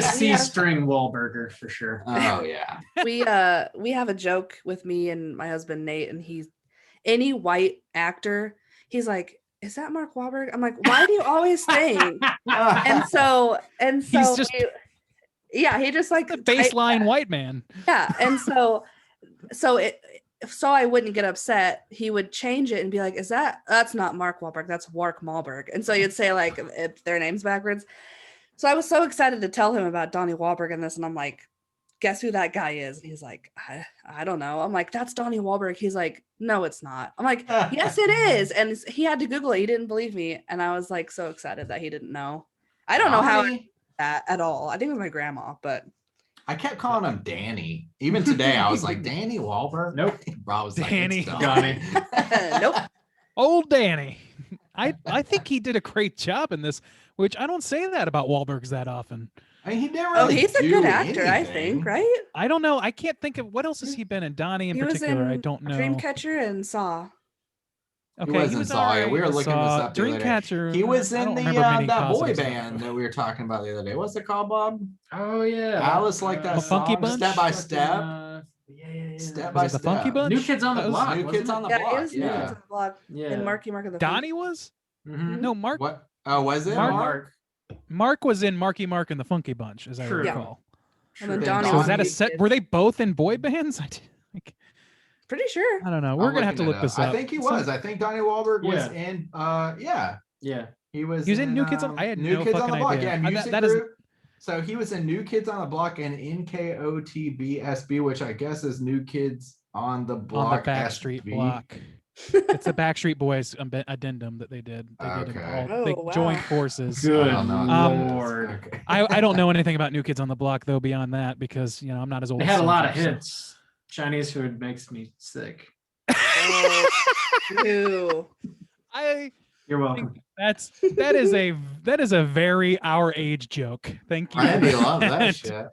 I did. I thought that was terrific. We've gone through a lot of like childhood comedic beats here today. We have, dude. Fucking my wife. Just for good Nailed measure. it. Just got to throw it in there. It's the rules. I don't make the rules. Nice. Is I know there's probably some more stuff we could talk about here, but we do need to rate this thing. Real quick, is like quick hits. Anything else you guys want to mention about The Sixth Sense before we do rate it? Bueller. Good cinematography. Really Bueller? good. Yeah. Really? I think I'm good. Yeah, I Okay. thought so. Cool. Yeah. Yeah. All right. Let's go ahead and do this. So out of 5, let's go ahead and rate The Sixth Sense. Danielle, you are our esteemed guest. Would you please kick us off? How would you like to rate The Sixth Sense out of 5? I am going to. This is hard. This one's a hard one. I think I'm going to give it a 4.5 out of 5. Sweet. The only reason I would take the 0.5 away is some of the plot was a little lesser than sometimes. Like, I feel like it wasn't as linear as when I was little, I guess. Like some of the plot points, I'm like, okay, that's kind of, we could tell that he's not, he's talking to a ghost here. Or the one that stands out the most is at the beginning of the movie, him and Bruce Willis and his wife are like totally fucking in love. It's like disgusting. And then Yeah. every time he comes home now, she's just nowhere. I'm like, what's going on? Like, how did, but how would they have even had them talking, So I don't know. That's it. All Well, right. I'm sorry. I'll cover it when it gets to me. Well, Randy, why don't you take it next, man? Out of 5, how you feel about The Sixth Sense? Randy said, I first feel off, fuck you. No, I'm just kidding. I always start every sentence that way. So yeah, I agree that this is a great film. I kind of want to put it pretty high too. I think maybe I'll match Daniel at 4.5. To address the in love thing, yeah, they're kind of like aggressively in love at the beginning, and I would argue that like that's kind of necessary to show, like just to show there's no existing trouble in paradise, and that they're falling out as we assume it is until we find out the twist. It gives that some credence or some sort of emotional weight beyond, what the fuck's going on here? I have no idea what's going on. Like, I don't know. I feel like that was pretty valuable. The acting is really, really fucking good in this movie, I think, overall, especially Toni Collette and Haley Joel Osment. I think they both nail it. And I think Bruce Willis does pretty damn good as well. Excuse me. Myself, what the fuck? Words coming out of my mouth. What else? I mentioned the cinematography briefly, but like this is, first of all, there's the thing that became another sort of like a hallmark of these twist movies where there's sort of a calling card that you can see. And the big one in this was the color red, which is only used to indicate some sort of sinister or ghostly presence. Usually, I can't remember the exact parameters, but the doorknob on his under the stairs office is red. The Munchausen's mom is wearing red at a funeral. Like there's a lot of that going on, which I appreciate. And then on top of that, I think that like the shots, the blocking of some of the stuff is not like incredibly intensively great, but it's pretty solid. And I think it tells the story really well. Things like having a scene start with Bruce Willis and Toni Collette facing each other in opposite chairs and having Cole walk in the room, see his mom first, and then see Bruce and just kind of freeze up. Like that was a beautiful way of framing that and having him sort of like framed in the middle. You have a lot of like silhouetted against, giant windows at the school, like things like that. I thought they were really, really good. And we didn't really cover that before. Other than that, like for the cultural impact and everything else we've mentioned, the entry level nature of the horror and, I think this is a great movie, so it's a 4.5 for me. Awesome. 4.5 from Randy. Juice, how you feel out of 5? Watching this, it was interesting again watching this movie so later in life, and I appreciated it for different things, but it felt a little skinny to me. And it really, to me, almost in a way made me lose a little somehow more respect for Shyamalan, because it felt very well, not for this in particular, but it felt very lucky and clever to me. I don't know. I was like, that's a clever idea, and it just happened to blow up. And I think that maybe ruined him a little bit, a touch. But the red, I thought the red was a little overdone. We called it out every time we saw it in this movie, and it's very heavy. The wife's wearing a red dress when they go to dinner. There was a ton, like the curtains in the back, but they like hammer it home pretty hard. But unless you're looking for it, do you know that's happening? Well, I don't know. It didn't necessarily bother me. It just, I don't know, something about this movie felt, and to be fair to him, I think it should in a way feel this way to me, like kind of like unpolished. It felt like a guy learning his way into filmmaking, which, I mean, it was his first big hit. So it's not necessarily a big knock, but I think people kind of gloss over some of the, like, I actually thought some of these shots and then some of the editing, like there's a lot, he used a lot of fades in this, and like things that just felt like distracting. I don't know. I didn't like the cinematography particularly. It took me out of it. And then there were some beats that felt like they needed to be forced in there in order to make this story work. Like the fact that like we didn't even talk about the guy who kills him, the opening scene where the kid that he didn't help killed him. And it just so happens that this kid that he helped that kills him has the same wild affliction. That's not coincidence at all. That's built into the story to be that way. Well, The only reason he's a ghost is so that he can help someone with a coincidence. similar thing. No, Okay, I know, alright, sorry, I but like misunderstood you then. there are two kids out there in the same city that Bruce Willis finds that can talk and see ghosts. One he found, or one that was brought to him as part of his career, and one that the universe brought to him by making him be a ghost in this kid's vicinity. I mean, I don't know. To me, it makes perfect sense. Like if you're the whole crux of your ghost argument that ghosts exist because of unfinished business, then it makes sense that they gravitate towards the things that they have unfinished business with. Like his I wife, guess like also the to kid. the same similarities. Like he was like, they're both divorced, and like it's essentially carried the same affliction in like a very similar way. I don't know. It felt a little cheap to me personally. It did. And then there was some scenes that just like did make sense to me, honestly. There was this one scene where this couple is buying a ring and they just linger on it, where he's like, oh, I'm gonna buy this plain ring. She's like, oh, for your plain fiance. They didn't add anything absolutely like to the overall story. It was almost like this like comic relief. I didn't The think wedding so. ring thing was like that had everything to do with her wedding ring at the end of the movie. Like that there's a story involved in objects that you put great value on. Whether or not you think it worked that well is totally up to you. But Yeah, I think that there scene was, just and felt I think like it was intentional. It was distracting. definitely comic relief to some extent with the guy and his wife. But the story that she's telling about stories existing around objects, like that's also like, I mean, you see that in Hill House, that Netflix show in Hill House, talking about, you know, the things like the value you impart on things being what ghosts are. But what she was hammering home is that when people die with an object, they have their it's like the story is like built into them and it carries around. But I didn't see that like her thesis, what she says, didn't carry over particularly well with anything within That the explains movie why that I she would saw. hold on to the ring. She's keeping him Yeah, close that's to what- her, and he is That's actually what made him close to realize her. it. Yeah.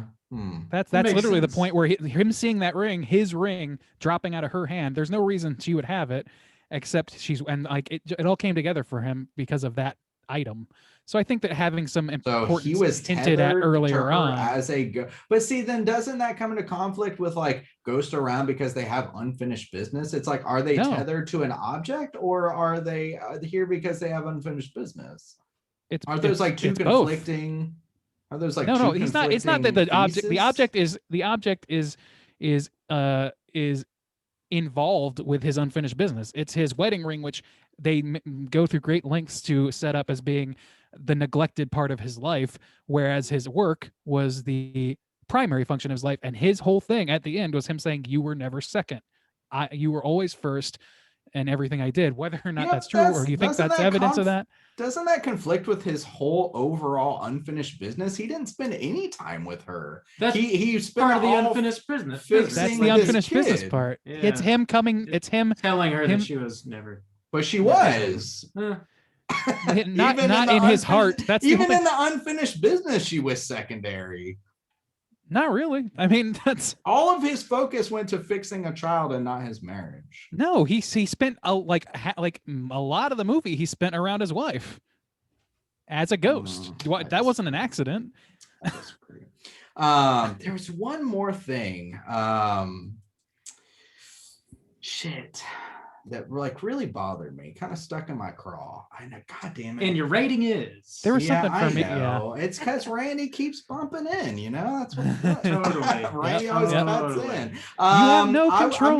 gonna give this one a 3.5 out of 5. I think it's good. I think it has a huge cultural impact. It didn't have as much impact on me later. It's hard with knowing the twist. I think he's made better movies. I think Split is a better movie, especially within the horror. I think he's like kind of honed it in a scotch. But yeah, 3.5. It's good. I think it's maybe a little overinflated. But yeah, Bob, All right, out of 5, what are you gonna give 6 cents? 4.5. It's a Really? solid ass movie. I think it holds up very well. Even though that like we've been so inundated with movies that have just been ripping this one off. It's been parodied. People reference it all the time, but it still holds up. Like after 20 years of just like dealing with I see dead people, you can still put this movie on, and it holds emotional weight. It's got some decent scares. I think it's very well written, very well acted. The performances specifically are the best part of this movie. I mean, the reveal. I mean, it's going to hit you once. And then that's it. Like you're never going to be surprised by that again after you see it the first time. But the performances are going to hit every time because they are just that good. Hats off to Toni Collette and Haley Joel Osment as a kid, fucking killing it. One of the best child actors I've ever seen on screen. You really feel like that family dynamic, man. Like the mom wants to help her kid so bad, and she just believes that he's lying to her. But in reality, he's telling her the truth, and she just can't believe it because it's wild, right? So you just feel that tension, and you want to help them, but obviously you can't because you're a viewer or whatever.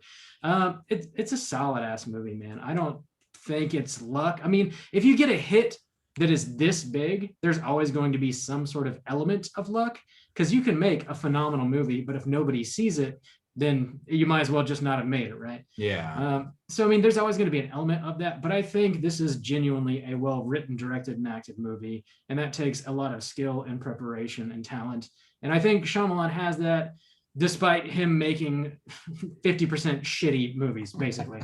I do think he has it in him, and he's going to make more good movies. Not all good movies, but I'm sure he's going to make some more good movies. Maybe. Batting a tidy 50%. A tight 50, yeah. Which yeah, is not 50. great. No. But Well, Not it's really great. good for me and Bob. So yeah, good The enough. highs are really high and the lows are. The lows are the Maybe. lowest I've seen. One of the many things that Justin and I were talking about after watching this movie was the only one that is middle of the road for us, anyways. This is a matter of opinion. Is The Village? It's Yeah. like pretty decent. Yeah. Everything else is like on either side of the fence. Anyway, I agree with that.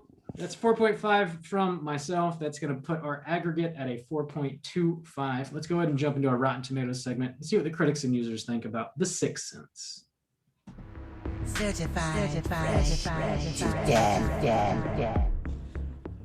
All right, ladies and gents, what we are going to do here for the Rotten Tomatoes segment, if you knew, is I'm going to give everybody here a chance to guess within the best of their abilities what the aggregate score is on RottenTomatoes.com for both critics and users. And users. We're going to start with the critics score, as we usually do. It has 159 reviews, so take that factor into consideration. 159 reviews. Let's start with our guest, Danielle. Danielle, what do you think the critics would give this film aggregate-wise? I'm going to say, oh man, when did they review it? Like recently? It's an or, assortment. You know? Let me see. I'll see I mean, you don't have to. That was kind of like a thinking out loud. Oh but- yeah, I guess that's I don't know. You're like, I don't know. I'm gonna tell you. Rhetorical. I just question. try to help. I'm a helper. I want to help you. You're our Bruce Willis in real life. Don't say that. Okay, sorry. I'm gonna say just a good old 76%. Just a C plus. 76. All right. Yeah, C plus. There you go.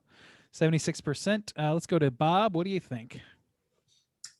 I think it's higher than that. I'm gonna take an 82, please. 82%. All right, Soju, what are you feeling? I think it's gonna be bloated out the asshole, honestly. So I'm gonna shoot high. I'm gonna go 96. Ooh. 96. Ooh, that's a good year. Let me see. Quick braining here. Do some braining. Okay.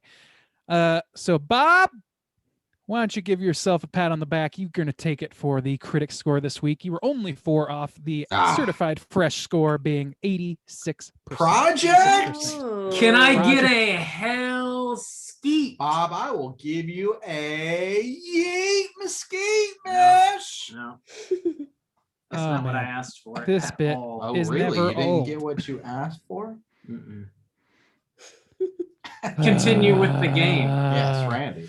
All right, let's look at a negative score, randomly chosen because they're usually are funnier. Having to open up, there's all of them on the main page are positive. Let's see. Another could have been film, another almost successful compromise, another intelligent flick done in by its misplaced and worn out star. So I guess this person just really hates Spruce Worn Willis. out. Spruce? Wore He that wasn't Willis out. worn out in 1999. Yeah, he still has hair at this point. Yeah. He was at his This is- peak. Yeah, his widow's peak. Well, Yeah. I mean, we're talking Die Hard. That was in the 80s, but I mean, But I mean, was he it was still 90s? riding the Go peak. see some ghosts. Sorry. Which is funny because when I imagine Die Hard, I see him as having like a worse hairline than he had in this movie, which is like 10 years later when he had hair. Hair I don't plugs, know. baby. There's a reason he went full bald all at once. I guess. Didn't like that male pattern. Can't blame him. All right, 250,000 plus ratings of audience score. 250,000 plus. Woo-hoo. Holy shit. All right, we're gonna go in reverse order this time. Soju, what do you think the audience gave this film?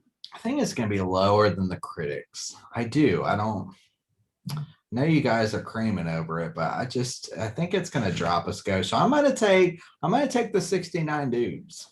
Ooh, I gotta find the bump. 69 dudes. There Thank it you. is. You're welcome. It's all very procedural now. Bob, Official. your turn. What do you think out of 100?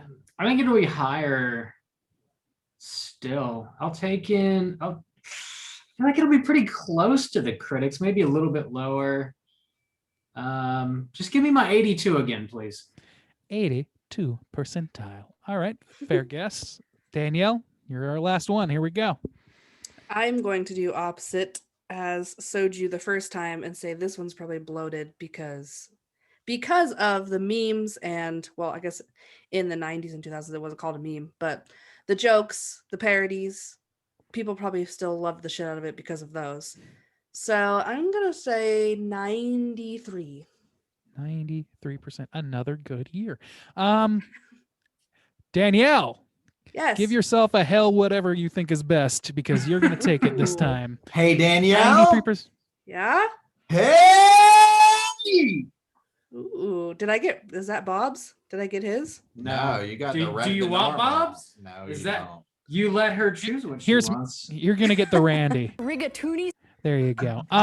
So the actual score, being 90%, 90 percentile. I was gonna Okay. pick 90. So I think that's a pretty fair score based on our revelations here. You know, 3 people with a pretty high score and 1 person with a slightly lower score. I think it about evens out to that. Yeah. I remember what my one more critique was that I couldn't think of my score. Too late. Go for Hang it. on. Ran out of So time. he says he No does the critiques to whole. be accepted. He does two scenes, or I guess it's the same scene where he's talking about the stuttering Stanley and he's talking about how he knew what the school was before or whatever, especially the stuttering Stanley scene where it makes it seem like he has been conversing with these ghosts. Because how else would he know the stuttering Stanley situation if he hadn't talked to a ghost? And yet it seems like Bruce Willis is the one who's like helping him through all these informations, and he's too scared to deal with ghosts before Bruce Willis shows up.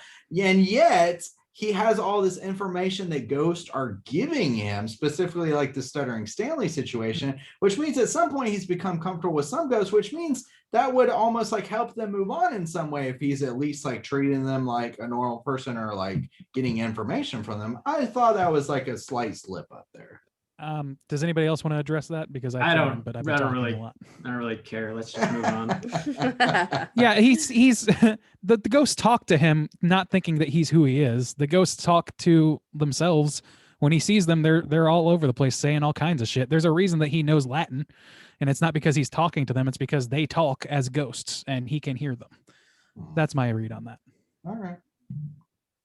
It's totally time for trivia. Woo! Oh, cool. It's totally time for trivia. Juice. lay All on. right, we got some good trivia today, and I picked out some that I can turn into a saucy little game here. So I'll save the Wahlberg one for last because we need to do a Wahlberg side discussion here. But so I'm gonna do a little game. The Sixth Sense was the second highest grossing film in 1999, taking about 293 million in the US and 379 million in other markets. That's not super important, but it was the second highest grossing film in 1999. I want you guys to guess what was the highest grossing film in 1999 that bumped this one. So I'll start with Danielle. Danielle, what is your guess for highest grossing film in 1999? I think I know the actual answer, so am I not allowed to No. guess? Well, But I you don't know, know you for know. sure. go I'm ahead pretty. and- I'm. Do you want me pretty to sure- pick you last? Yeah, pick me last. Randy, what do you think it is? I feel pretty confident in this answer. The only thing that could go wrong is if I have the year wrong. But I believe it would be episode 1, The Phantom Menace. All right, Bob, That was the exact guess that I had. Danielle. What did I you am think? guessing The Matrix. The Matrix. Okay, anybody? Okay, so the answer is actually, according to this trivia, Star Wars Episode 1, The Phantom Menace. Wow, you guys are so Whoa. smart. I would have some guessed The people Matrix gonna too, die? actually, Danielle. When I read this, I was surprised. I was like, wait a second. But I got a it clip makes here sense, of family. Jar Jar. Yeah, maybe more family. Okay. But maybe more family. Fan favorite Jar oriented. Jar. This is the first of several horror films that would establish Toni Collette as a scream queen, says this trivia.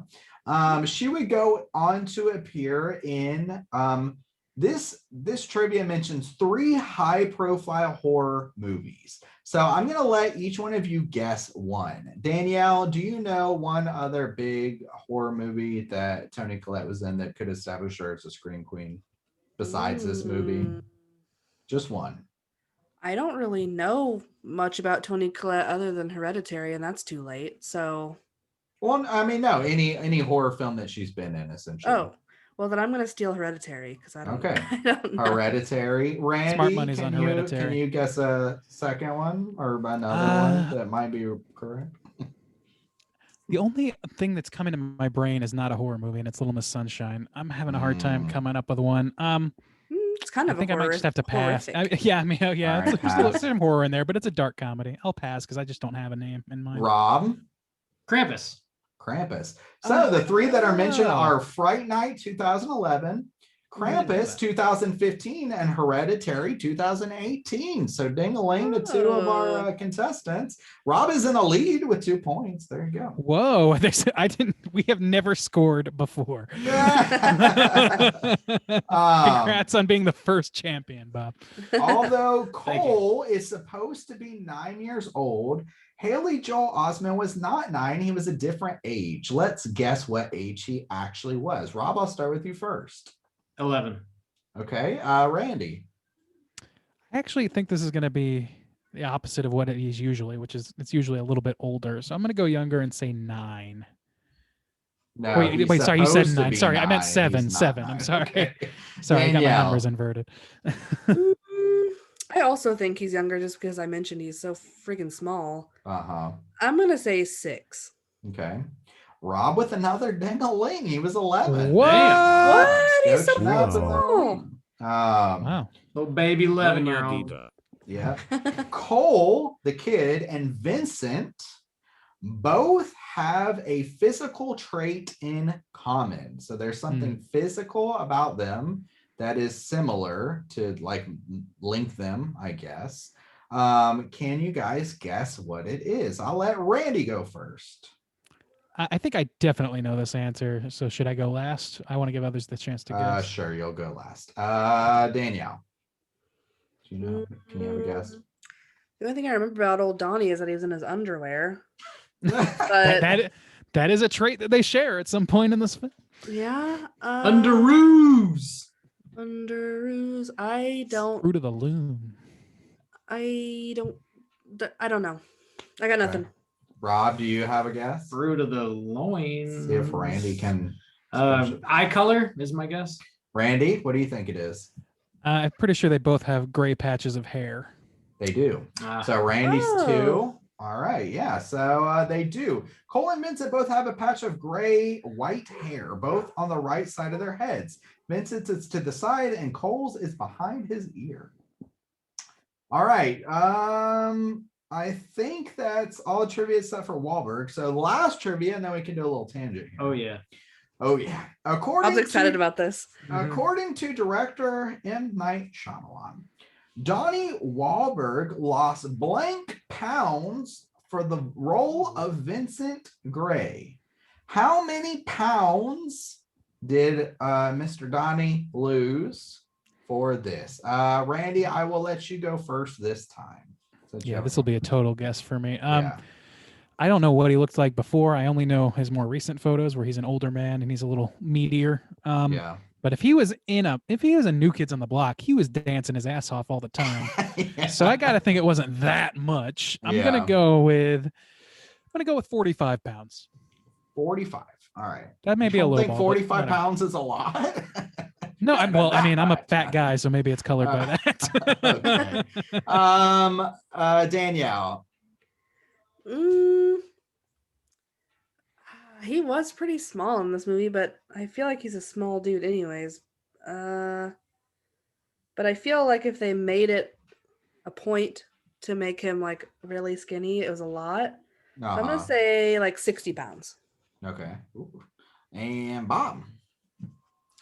I'm gonna go with the old 69 pounds. Ooh. 60, 69. 69 And dudes. Randy said, what'd you say? I 40, said 45. 45. Randy almost with the ding-a-ling. 43 pounds he lost for Oh. the role of Vincent Gray. So I gotta there you stop go. rounding. Yeah. That was a good little trivia, guys. Good job. Yeah, That was good. lots of good stuff. Oh, Wahlberg. So Yeah, during wasn't- I this was gonna movie, say. during this movie, we were watching with Rob's boo Alice, and she started mentioning about the the Wahlberg restaurant, Wahlburgers. Wahlburgers, Which we did not know existed I at didn't all. know existed. Really?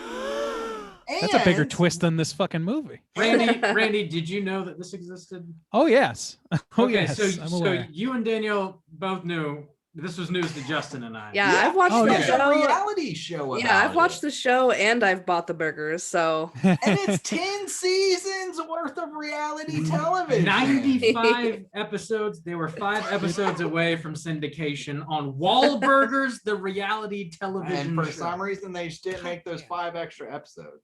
Also, there's This shit literally fucking killed me, We're- dude. I pulled up out of curiosity some clips of the show on YouTube, and we were watching them after we finished The Sixth Sense, and it was all fairly uninteresting or whatever. But I noticed that the logo for Wahlburgers, Somebody's wearing a hat. yeah, and it's a little W. It's like a hand-drawn W, and it looks like just a dangling nutsack. It just looks like balls. It looks like balls just hanging there. Pull that shit up right now and see that looks just It looks like, like balls. All right. balls. When Wall- Bob said it, I Burger. like the scene was still up where the dude was wearing the hat, and I took one look at it, and I Oh lost yeah.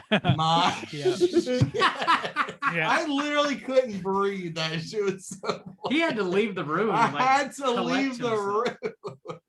Man, Just that the is fucking balls, and I thought, oh my Rough. god. Looks like Rob, balls.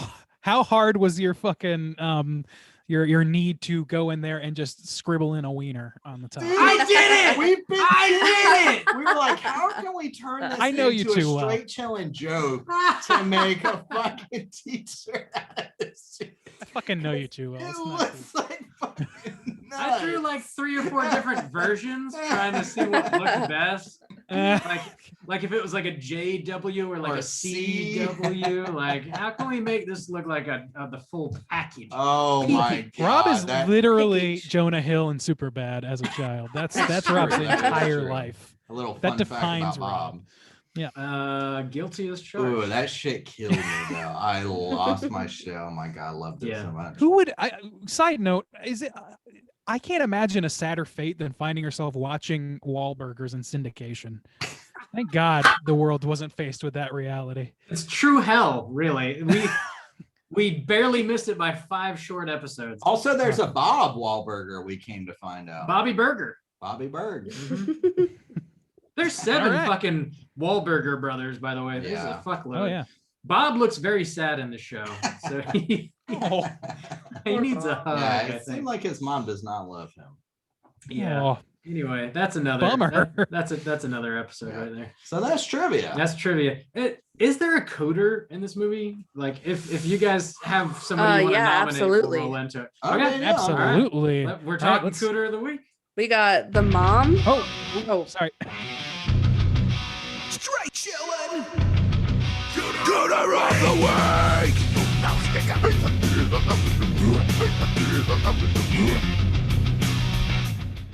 Very important bump there. Sorry about that. oh no, I would 100% listen to that entire song if that was a song, Thank you. and by the tour short. But Before we get into it, Danielle, we'll get right back to you. Juice, No, you're just fine. go ahead and tell us what constitutes a cooter and why are we hunting them? Well, Cooter is a character type and a straight chillin' exclusive. Cooter has to hit 3 of these 5 points to be considered a cooter. Danielle, you want to see if you can knock out the 5 points? I remember them from Anything for Jackson, but I forgot them, so no. It's, okay. I had to write them down for myself. Yeah, I'm Randy doing this still for over doesn't 300 remember episodes, and I to don't this know. day, so it's okay. Yep. It's Manipulation. like hunger or like sadness, Famine, oh, locust, yeah, frog. pestilence, right?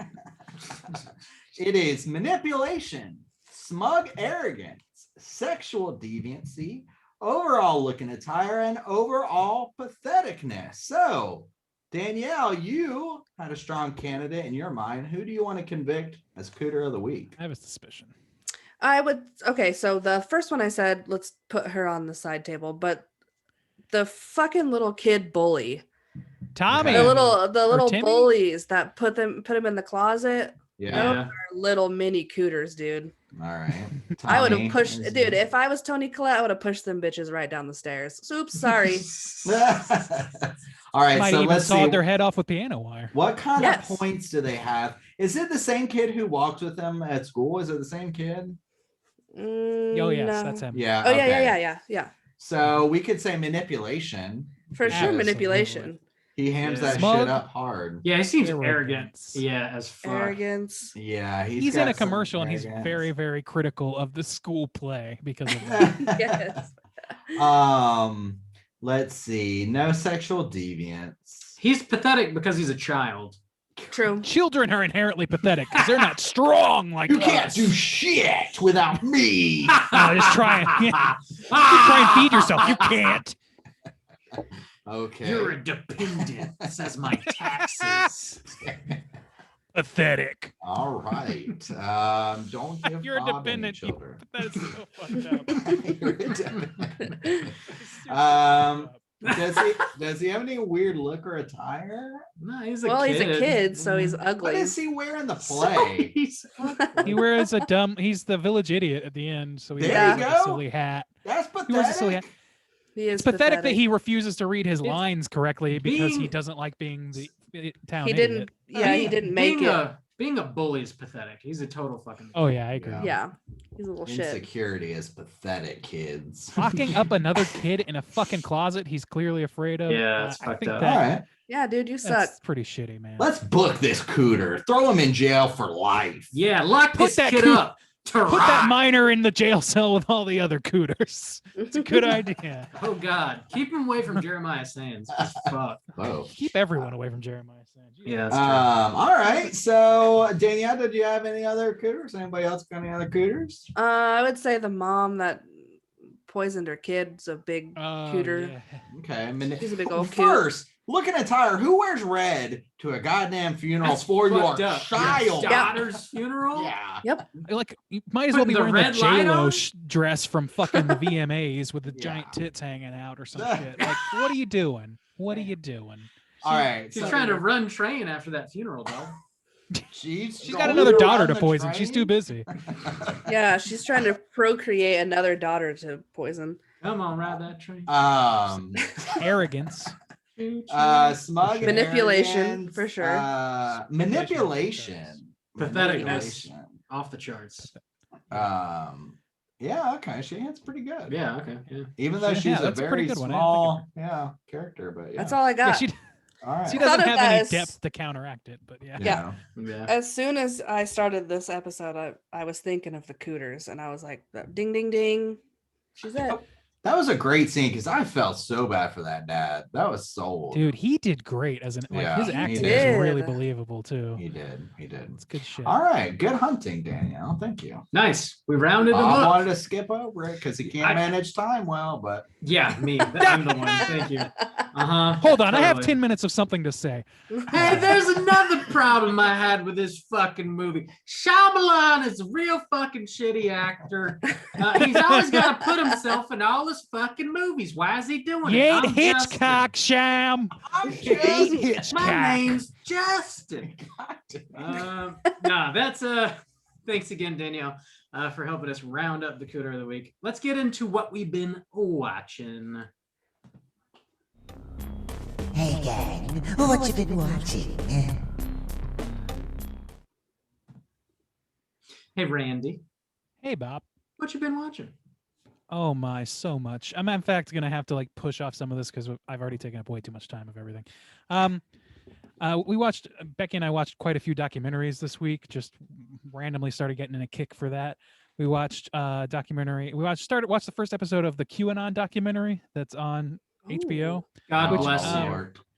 which didn't give like so much more detail that I didn't already know, but I feel like I've looked into it a little bit already just because I'm very curious about what could make people so insane. And so yeah, I watched that. I watched legit- Flat I was- Earth last week, so I The- gotta watch this week. I guess. The QAnon thing was something something that happened when I was in Korea. I still don't know anything about it, so I'll have to check. You that should watch the documentary out. documentary. Yeah, I it's- really it's pretty don't know informative. anything about it. It's maybe not as at least the first episode isn't quite as indicting as I feel like it ought to be, but Yeah. it's pretty informative. So I would say Okay. at least so far pretty informative. I'll check I it also out. watched the college admission scandal, which is a newer Netflix documentary, which Yeah. is just where you go if you are a bigot against rich people like I am, and you just want to be mad at them for an hour and a half. Not for That's long, what it is. Republican Randy. Yeah, I know. I'm about to be a homeowner, so I'm about to start voting red all the time. Taxes, No, it's- Property taxes, right? Taxes, that's what it's all about, baby. Mhm. No, but the college admission scandal is pretty disgusting. I didn't know anything about that because at the time that was coming out, it was very much in the throes of the election season, and I was just preoccupied with all that going on. So it was good to get up to speed on that and get my my rage outlet filled. I watched one called My Octopus Teacher, which is an not environmental movie, a nature documentary about a filmmaker who apparently incredible at scuba diving and can scuba dive for like 15 fucking minutes at a time. And That's he's nice. in South Africa somewhere, and he befriends basically an octopus, and he goes and films it every day, and it's really, really heartwarming and good stuff. And I Aw. liked it. I definitely thought that a complete opposite that was a hentai anime. So Well, in fairness, My octopus Betty's opinion of mommy. that movie is very different, where she thought the guy was extremely weird. And like, to me, it was like a guy and his dog. Like, that's the kind of feeling I got from it. But she was like, Mhm. this guy's like having an affair with an octopus, right? Did he let the octopus lick peanut butter off his nuts? No, but it did attach itself to his chest a few times. So you lick, take from that, lick you know. peanut butter off his Wahlburgers. Oh my. Perfect. I also watched another heartwarming documentary, which don't be fooled by the name, don't be thrown. It's called Crip Camp, which is about a summer camp in the 70s. I think it was 70s, maybe 60s, late 60s, early 70s, something like that. That was for kids with various disabilities, which is close to my heart because I worked at a camp like that obviously years later, which was, I don't know, 2012, 2011, around there. And I actually went to that camp as well.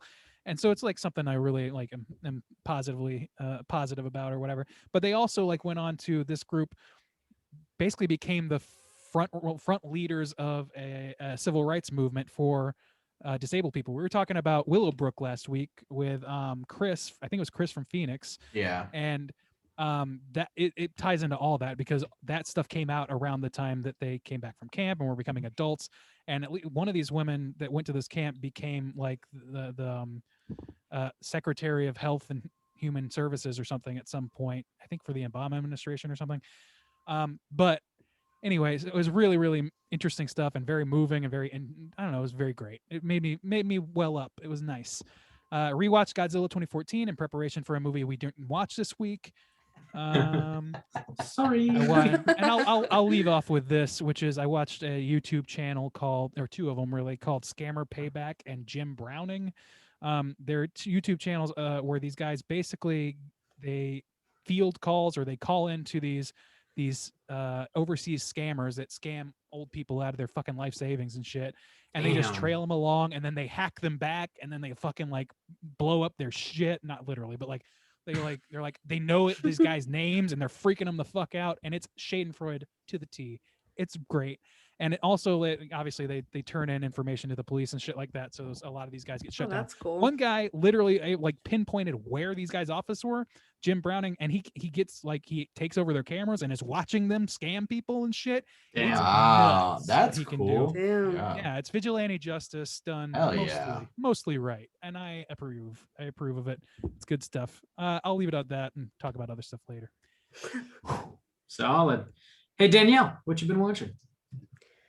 To keep on subject of Shamalama Ding Dong, we just finished The Servant season 2, and it was not very good. But Bummer. I mean, the first season was just really good, and it had 50-50. it was a yeah. I mean, Maybe season 3 will be great. he's Yeah. consistent. Yeah. But season 1 was really good. It was a super build up season, so I kind of was ready for the second season to be like, here it is, here's the twist, here's the like conclusion, and then it just kind of kept going and Kept then twisting. kept going. But that show is gorgeous, and it's like on Apple TV, so of course it's shot like really, really well. And old Rupert is in it from Harry Potter, but he's alcoholic with a cocaine addiction, so Yeah. it's nuts. But Whimsical. yeah, Randy, he's a ooh. little different in that show. But we finished that, and then we're rewatching Game of Thrones, which whatever. We've watched it 4 times, so That's just Damn. That's a lot of Yeah. time. That's too many. my husband only rewatches things. I can't get him to watch new things. It's like a weird thing. He can't watch new shows. It'll happen to you. But I did go on a girls' weekend trip with my best friend this weekend, and I showed Wow. her all of the Annabelle movies, and because And then you I guys had a pillow fight. yeah. Justin's the cooter of the week. There we go. Justin's a cooter of the week. I Every week couldn't. from here until forever. Sometimes the darkness Couldn't gets resist, back I into you. apologize. If you talk about too many cooters, you become one. He's Heard the that. Loomis of cooter hunting. I have to think like a cooter, you know. Get your ass away from there. Hey, Dunny, lose some weight. Get into my van. I'm There's a Justin. nutsack on your hat, Dunny. That's so nuts. It's just balls. It's just ball. Sorry, Danielle. Please continue. Oh, that's it. I showed her all the Annabelle movies. She's not a horror fan, so she was like, okay. It was So mostly you for me to rewatch them, I guess. Mhm. There you go. So you spent a weekend abusing your friend. We got it. Yeah, basically. Heard that. But that's all. That's what I got going on. Okay, cool. Juice, what you been watching? I watched that documentary too. The one about colleges. What was it called, Randy? College admission scandal. Yeah. And one thing I just want to point out from that, the premise is essentially for a time there was this one guy facilitating it, but a bunch of just rich people bribed schools to take their kids, you know, to accept their Under kids. false And pretenses. yeah, as like to accept them as athletes when they weren't athletes at all. And this one guy facilitated it. One chick was the chick from Full House. Yeah. Who was Oh, with yeah. Uncle Jesse's like wife or whatever. Aunt Becky. Yeah, and and, once- and William H. Macy's wife, Huffman. She was also Yeah. she was also in prison for a time. It was That's such nuts. bullshit. And one thing that I don't want to harp on it too long. One thing that I like, one of my favorite quotes from the movie, you know, they're talking to all these different people. And one was like, you know, he was this guy and it's like people just like to rail on, or some people like to rail on affirmative action. But he's like, statistically, when you consider that, you know, you have to have SAT scores and ACT scores and this testing and things that go into acceptance into these higher end schools, a lot of it favors, you know, richer white kids because they can hire these private college coaches. They can hire this private SAT training and stuff like that. And he was like, Through "And legacy yet," wealth. yeah, and yet here these people are with all the privileges in the world, and yet they still fucking cheat to get into these fucking schools. Like you have all the privileges in the world. A lot of it too, like fucking the Full Kushner did. House's chick daughter, she had a YouTube channel. That was She's popular. a influencer on Yeah, fucking that people Instagram follow and her making around, money and they off try it. to sell her as an athlete, which never was there any video of her ever being, so just fucking sheer stupidity. And she's on there saying like, I don't want to go to school. My mom wants me to go to college. Like I'm making all, like she had this deal with this makeup company. She and wanted to shit quit like high that. school. That's how popular she was. She had like a makeup deal, and they were Sephora. trying to bribe in that she was a fucking athlete. It's like, how stupid are you, motherfucker? It's like, goddamn, that shit pissed me off. Rage porn, man. Yeah. So, anyways, there was that. I watched the Snyder Cut, which is 4 hours long. God. More rage. Is that more porn. rage cut? Well, Rage no, porn or not no? necessarily, because I do appreciate they cut it. It's 4 hours long. They cut it into like 6 sections. Like it's literally like fades in like part 1, part 2. So I watched that shit like over 4 days. So it was like, you know, watching small bits, and that was fine with me. And I will say it was better. It was more cohesive. It was a more consistent tone with his other movies. And the thing is, I felt I don't really care that much. I was fine to watch it. I don't want to watch it again, but you know, it was interesting to watch. The thing I like about it though, it was a sad situation that he was in, Zack Snyder. You know, he made Man of Steel. I liked Man of Steel. I actually like legit really liked Man of Steel. I hated Batman vs Superman, but he made that too. And he was working on a trilogy, and his freaking, you know, he was caught up in a tragedy. His daughter committed suicide while he was making this film, and so he had to back out. And then as soon as he backed out, they hired on Josh Whedon and cut that shit. I mean, like, it's a completely different movie. It's like, it's baffling how different it is, like completely different. I'd say that in all honestly, like, it's completely different. And you know what, a lot of people seem to like it, and that made me feel good more than anything, because I did think it was better. I mean, 4 hours is nuts, but when you like break it up like an hour at a time, it's okay. I just really liked it. People like it, and then he got to do it. That made me feel good, you know. And so I was like, you know what, good for that guy, because I felt real bad for him and everything, and it just, I don't know, seemed like a win for him. So, you know, sometimes a Snyder just needs a win. I don't know, if you're interested, I don't regret watching it. It was interesting. It was interesting and better. It was better. But if you don't like superhero stuff, or like you didn't watch it or what, it's not like essential to see, but I found it interesting and overall liked it fine. So yeah, I watched that, and I don't know, we're running like some of the time. I'll cover other stuff next week. I've been talking too much. Bob, what you been watching? I checked out that Tread documentary that you recommended on Netflix. With the tank. That shit is insane. Oh, I gotta check that out. About this dude in the Midwest that buys a huge bulldozer and fashions it into a tank and drives it through the middle of his town and just rips shit apart. The tank is like so impressive. It's so much more impressive than I thought. I thought it'd be like real shittily thrown together, but like they're trying to blow holes into it to stop him, and they cannot do it. They can't do it. Welded himself into it. Yeah, there was no hatch. You couldn't open it. You had to blow a hole into it. Wow. It is. He took like. Do you have food in there? Well, no, he didn't. He wasn't coming back. Yeah, you gotta watch that. He took like steel, like 2 plates of steel, and put concrete in between them, and that was the walls that he surrounded himself in. How did he breathe? It's a whole. Well, you gotta watch that. Okay. I want to get. I'm not gonna explain everything, but it was pretty mind blowing. It's called Tread. It's on Netflix. Check that shit out. Also revisited Miss Doubtfire because it's just a fucking classic movie. I love it. Yeah. I didn't realize somehow that this was directed by Chris Columbus.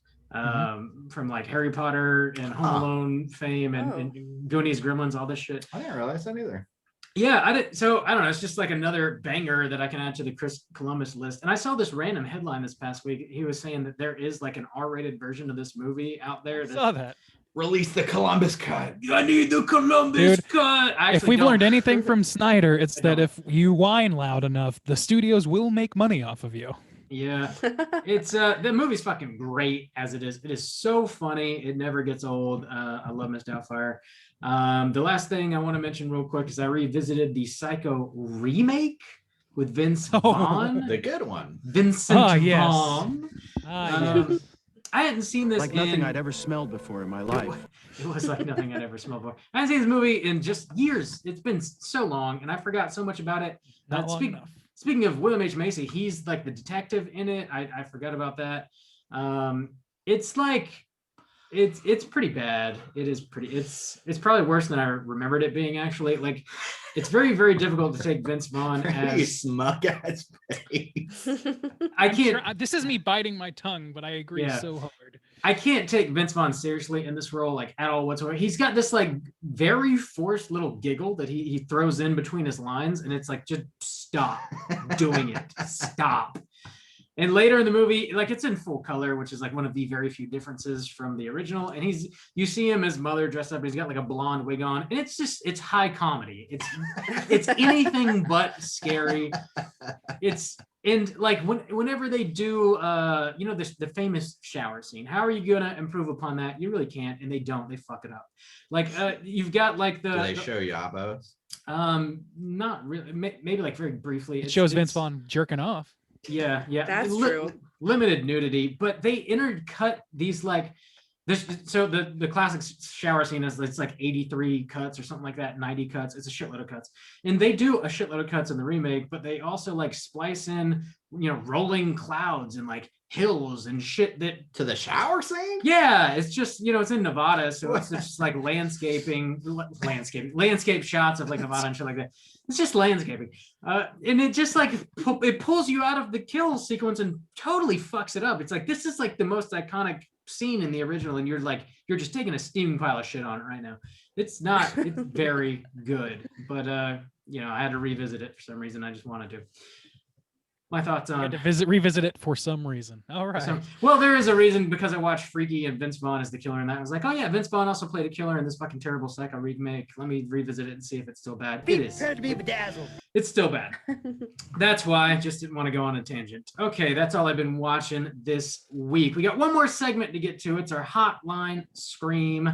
If you are listening and would like to call and leave a voicemail, hit us up at 904-638-3231. Also, we have a bump, and here it is. Hotline Scream.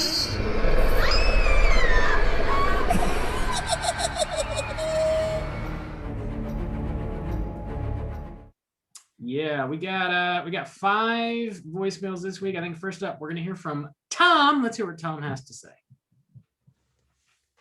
Hey, Straight Chilling crew. This is Tom. I've got so much to go on about since you guys just reviewed Wicked City, but I'll answer the prompt instead with kind of like a mixed thing. So if you were to rent anime from Blockbuster, probably the first thing you rent is Akira, then maybe Ghost in the Shell, but the third thing you would rent would probably be Ninja Scroll, which is also by the same director, Yoshiaki Kawajiri. Wicked City is not going to be remembered today by the modern anime fan, but at the time it was something definitely got saw at a lot of times. It's not really a favorite of anybody. It's not nearly as the action isn't as good as Ninja Scroll, and there are other things out there that are weirder, but it's definitely something that it's remembered. I don't know fondly remembered, but remembered certainly by several people in the anime community. If you want to check out something similar to this, that does not have the level of violence or sexual violence, if you thought this was like a cool movie, but you don't want to see something like as rapey as this, check out another movie by the same director called Demon City Shinjuku, which is basically the same movie except there's no rape in it. So yeah, all right. Talk to you guys soon, and if you ever have any anime questions, just hit me up. Thanks, Some Tom. good tips there. Yeah, I Good think advice. I'd rather watch that Demon City Shinjuku. We watched the first time I watched it with Mikey, and he thought that that's what this movie was. It's like, oh, I thought we were watching Demon City Shinjuku or whatever. So That makes sense. I accidentally Yeah. watched Ninja Scroll when I was a young wee baby girl, uh-oh. accidentally in the middle of the night on Spike TV, and it scarred Oh me. boy. So Oh boy. Is there a lot of rape in TV that is not one meant too? for that age. yeah. Ugh, Yeah. Oh no. Oh no. I It is was good- like, well, this it's good- is anime? No, thanks. That makes me feel significantly better about the anime world because it doesn't remember Wicked City as fondly as I thought that they did. Yeah, I that's good. agree. Yeah. It's good to know that it's sort of like a B-rated like anime. Like, yeah, you might get to it eventually, Yeah. but it's not a classic necessarily. Rob was judging you guys. Yeah, me. Rob specifically was judging. Me. Yeah, only me. I'm the only one. Nobody else was. Thanks for calling I have in. a and- daddy kink. God knows I do. Thanks for calling in, Tom, and sharing your expertise with us on the subject. And next up, we're gonna hear from Brandon. Let's hear what Brandon has to say. Hey crew, it's Brandon from Canada. I'm just calling in for the prompt of the Blockbuster rentals. Unreal rental on the Toy Story 2 game there, Randy. I mean, fantastic game. My brother and I played that quite a bit. But the other one that we rented almost every weekend for the N64 was Army Men Sarge's Heroes. Where, yeah, you basically run around as the old, like, green army men you get from the dollar store. And yeah, it's just an awesome game, puzzles in it, fighting, and it's just a good game. We played it all the way through. So yeah, that was that game. Another thing I wanted to ask was, I had a crazy idea. So my wife and I are expecting in August. We're having another boy. And we're thinking of names, and I mean, some of the names you find online are just bizarre. So I came up with the idea, hey, why don't you boys think of some names? Each of you shout out a name, and I'll film it or something and run it by the wife and see how she takes the names that you guys can come up with. Anyways, I'll catch you on the next episode. Excited to hear about Godzilla vs. Kong. I'm super excited for that movie. So, yeah. Anyways, zippity yeet to the skeet, boys. Whoa, we got a Nailed it. fusion dance going. Yeah, he worked all three in there. I appreciate Nice the work. work. Mhm. And also, Army Men. Yeah, Yeah. that game's so much fun. That game is dope. Yeah. Yeah. It's good shit. Yeah. So as far as names go, my initial thought was, let's name your son, which I'm assuming his Also, last name is Brandonson. Hang on, there is a caveat to this email. We got a follow-up message sent saying that since leaving this voicemail rather, they're having a baby girl, not a baby boy. Oh, well, that kind of fucks me then. I was going to suggest Jeremiah after Jeremiah Sand. Oh, damn. Yeah, don't do that. Either way. Jeremiah's a great name, though. It legitimately is a good He was a name. bullfrog or a cooter, so not great. I was gonna be vain and just say name it after me, Justin, but you could name it Justine. Do it. Do it. Name your Yes, daughter say yes. Soju. Say yes. Do it, Justine. Yes. Do it. Soju. Yes. I'm assuming your last name is Brandonson. So, Soju Brandonson. Name her little baby M Night. M Night. Mm-hmm. Since I'm the only one who's saying a name, I'm gonna win. Justine, yes. After me. How about yes. Clarice? Do it. You want to? Yes. Mm-hmm. Clarice Darling. Clarice Darling Brandonson. There you go. Little That's a baby good one. buffalo. Darling Bill. isn't even the right name. But You whatever. only get one guess. Baby Buffalo Bill. Actually, okay, there are rules to this. We never have rules. Danielle, would you like to submit a name? Well, Danielle, of course. It's a There good you name, go, though. Justine and Danielle. It's a good name. I already That's have a a respectable goat named after me, so There you go. So it's an I- upgrade. I always like Yeah. old lady names, and I'm being serious. Actually. Like Matilda, like Gertrude old-ass- Brandonson. Yeah, like I don't know why, but that is like legitimately. That's because you got a granny my king. go-to. I love granny horror movies. I'm into granny horror. Well, you and M Night, buddy, you got something in common. Mm-hmm. You're into Yeah, I got nothing grannies, else. Paul? Yeah. Yeah. Choose one of those. Just color a stain. Little Color baby a- stain. Stain. Justine Hey, Stain, clean your room. Brandonson, Clean your stains. in tribute. Meaning your body, because your name is Stain. All right. What? Brandon, we probably didn't help you out there, but One of us. best did. of luck That's to the you and your burgeoning family. Yeah. We hope everything's going well for you, man. Teach your kid how to play some Army Soldiers, because that shit is super fun. And introduce him to or her to Sixth Sense at the appropriate age. 11. Indeed. Right. 11. Name your Precisely. kid L after 11 from Stranger Things. That's a good name. Sure. Next up, we're gonna hear from Kelvin. See what he has to say. Hey, what's up, Straight Chillin'? It's Kelvin calling in once again.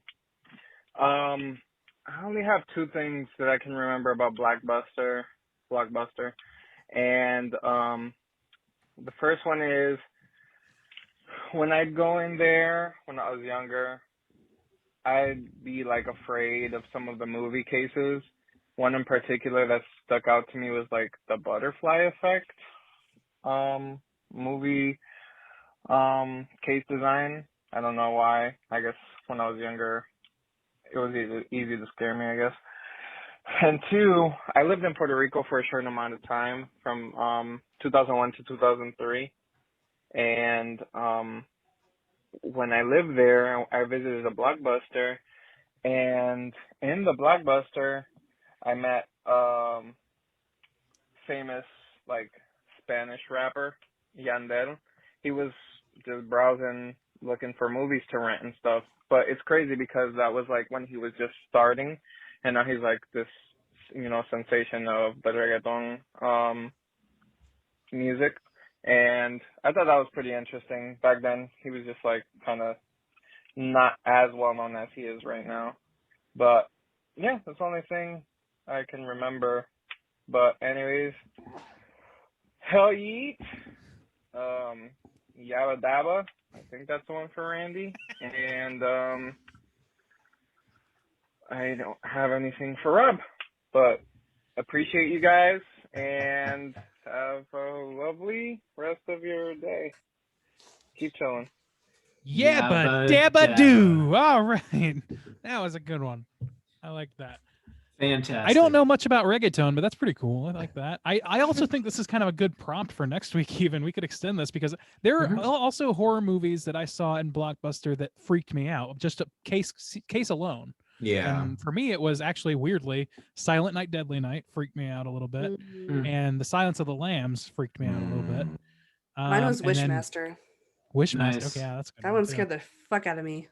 A funny one that freaked me out that is absolutely pleasant and is not scary whatsoever was that French film Emily or whatever? Amelie? Yeah, Amelie, where she's so pale. What? Is she okay? Yeah, Is why she doing so okay? pale? And she's got this grin on her face, but she's so pale and her hair's so dark, it's creepy. It's not your fault. Nobody knew what a manic pixie dream girl was yet. So Well, and there's also, I posted the name on it. I had found it and posted on the Slack. I can't remember the name now. It was this Japanese film that had a bunch of crazy spirals on the front. Uzumaki? I think so. It's got the crazy spirals, and it always like kind of freaks me out. I was like, oh, that's a Junji Ito adaptation, which I have not seen yet. Yeah. So the cover for Jason Goes to Hell always fucked me up with a mask. Dude, with weirdly, a that was going to be my through. third thing. That's crazy. Yeah, I remember that freaking me out. I remember being like, this has a curse word on it. Because my house hell was a curse word. Dumble a hockey stick. They're saying things they're not allowed to. I'm not supposed to see this.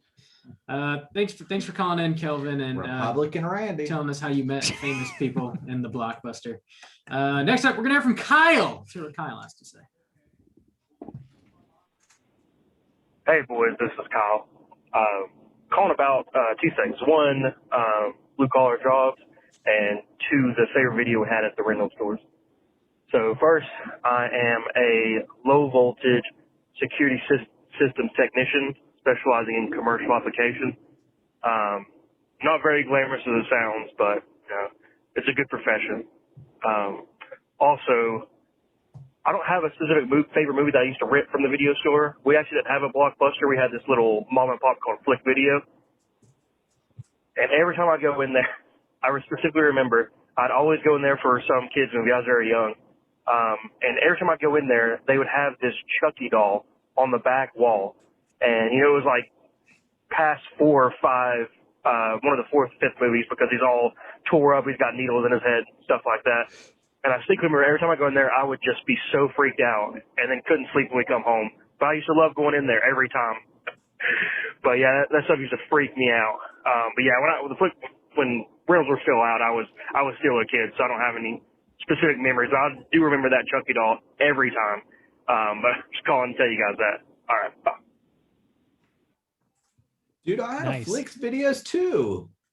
Maybe I remember there being. I think maybe we know the same ones. So out Justin, in the I know what OP. area of town you're in. Yeah. Yeah, So I it was out feel in like the maybe OP. that was a smaller chain or something. But yeah, that thing with like Kyle's a true horror fan because he just said that every time he would go to this video store, he would see this and not be able to sleep, and he loved going. Yeah. So you got cred, Kyle. I'll give it to you. Yeah, dude, I used to do low voltage work too, Kyle. That's some sweet shit. You got a made, guy. Made in the shade. Thanks for calling in, Kyle. Hope everything's going well for you. Last but not least, we're gonna hear from Chris and see what he has to say. Hi, Straight Trailing crew. Chris from Phoenix again. Just got done listening to episode 311, Wicked City. I got to say, I was a little disappointed. I saw episode 311, and I was really looking forward to hearing the contributions of good old Ember is the color of your energy stains, and he was nowhere to be found. So I was a little heartbroken about that. But anyways, I wasn't calling to contribute to Wicked City. I've never seen it, and historically for me, anime puts me to sleep more effectively than washing down 2 Percocets with a 40-ounce bottle of fine malt liquor. But anyways, I did have a question. I was curious of something. As I've been listening to the shows, you guys are really proficient at sound drops, and I think sometimes you would put some morning zoo radio shows to shame. So I've been wondering, when I listen to the shows, like, where do you guys get inspiration for the format of the show? Like, what kind of podcasts or radio shows do you guys listen to? I would be curious to know. So anyways, great job with the show. Really enjoy it, and talk to you later. Bye. I love that call. Yeah, Randy's chub. Yeah, so as far as the bumps go, that's my purview. And really that whole thing just comes from actual morning zoo shows. I've never really listened to them, like certainly not, I don't know any names of anybody, at least except for Bubba the Love Sponge, because the ads were on all the time. But yeah, I just kind of think that the sound bump thing is really stupid and funny, like just really, really stupid. And actually, somebody, I also saw that they do it on like Tim Heidecker's podcast. They do it, and I think it's really funny. They're much funnier at it than me. DJ Doug Pound is much smarter and better at this than I am. But I appreciate the kind words. Our format is pretty slapshod. Like, we just kind of fell into this, I would say, right, guys? Actually, no, I would say we built it from shitty scratch over 6.5 years. I guess I meant organically. It kind of arose. Oh, yeah. Is what I was getting to. A lot of it was like just offhanded jokes, like Bob's Blues and I mean, yeah, a lot of it Cooter did of the come organically. Week. Yeah, the original like when we like sort of revamped the show back on episode like 62, 63.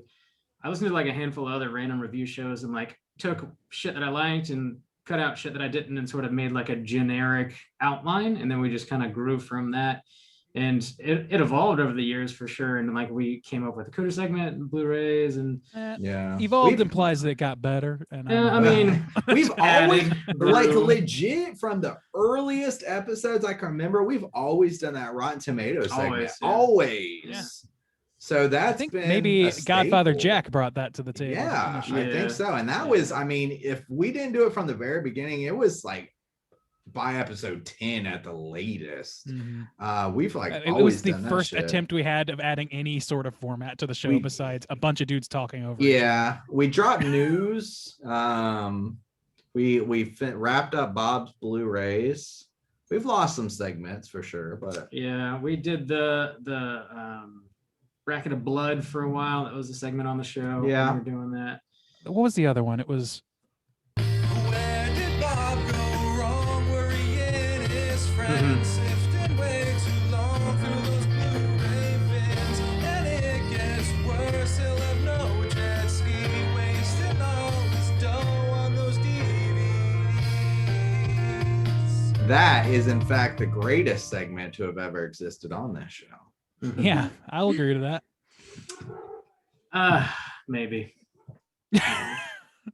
Own it, Bob. Like the jet ski you don't own. Yeah, Randy's just our Bubba the Love Sponge, basically, and that's all you really That's need to know. the most insulting and accurate thing you could say in this moment. I think. Randy the Republican Sponge. That's the name on You're it. soaking up Republicans? What do you mean? We used to use Gross. we used to use like legit bumps, but then we worried about getting sued. I used to cut them Yeah. out of like movie trailers Yeah. and shit, and like, you know, if we were doing a Vincent Price movie, I'd find a bunch of random shit that Vincent Price said and use that. But yeah, A lot after of people while, send we were some like, in, and I yeah, also maybe we should just source them from our own. Then the banter. man beat us down. The fucking man. That's what Fuck led the to man. this abomination. I love being incontinent.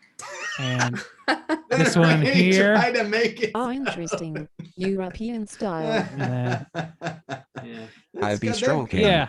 The bumps have gone through their own transformation. It They went have. from They've devolved. it went from 69 dudes to 69 dudes. 69 dudes. There you go. The way that the way that emphasizes dudes really makes it sound like it's talking about a collection of Dudes. men. 69 dudes. It's a lot of dudes. It's a significant number of dudes. Mhm. It's too many Yeah. dudes. Thanks for calling in, Chris. Again, if you guys are listening and you would like to call and leave a voicemail, let us know what VHS or DVD or Blu-ray box cover sitting on the shelves of Blockbuster or your local mom and pop rental shop used to fucking scare you as a kid. We want to know. Hit us up at 904-638-3231. Danielle, again, big, huge thanks for sitting in with us this episode. It was really great having you on again. And would you like to remind people where they can find all of your spooky doings one more time? Yeah, thanks for having me. I always have fun with you little fellers. Little fellers. You three dudes. So my spooky doings, I do with old Ghoulish Media. We are ghoulish.media on Instagram and at Ghoulish Media on Twitter. And then obviously ghoulishmedia.com, where you can find all of our editorials and stuff. And then I am She Spooky on everything for my own spooky doing. So you can see my animals and my Scream collection that just keeps getting bigger and bigger and bigger. That's what I do. That's what You I am. own 50 copies of Scream. I own 4 copies of Scream. Not enough. Buy. And 2 vinyl. Consume. Yes. Nice. Awesome. Yeah, check out Danielle. Check out all things Ghoulish Media. We're going to be back next week with another show. As always, we will actually be reviewing Godzilla vs. Kong this week. So slam your eyeballs into that. Wow. That's going to HBO Max as well as a theatrical release, so you can get it pretty easily. Get ready for next week's show. Until then, hit us up on Instagram at Straight Chilling Podcast. We're on Twitter, STR8_podcast. StraightChillingPodcast.com, yada yada. Just contact us for sure, any way you can. Until next week, as always, all you mother truckers, please keep chilling.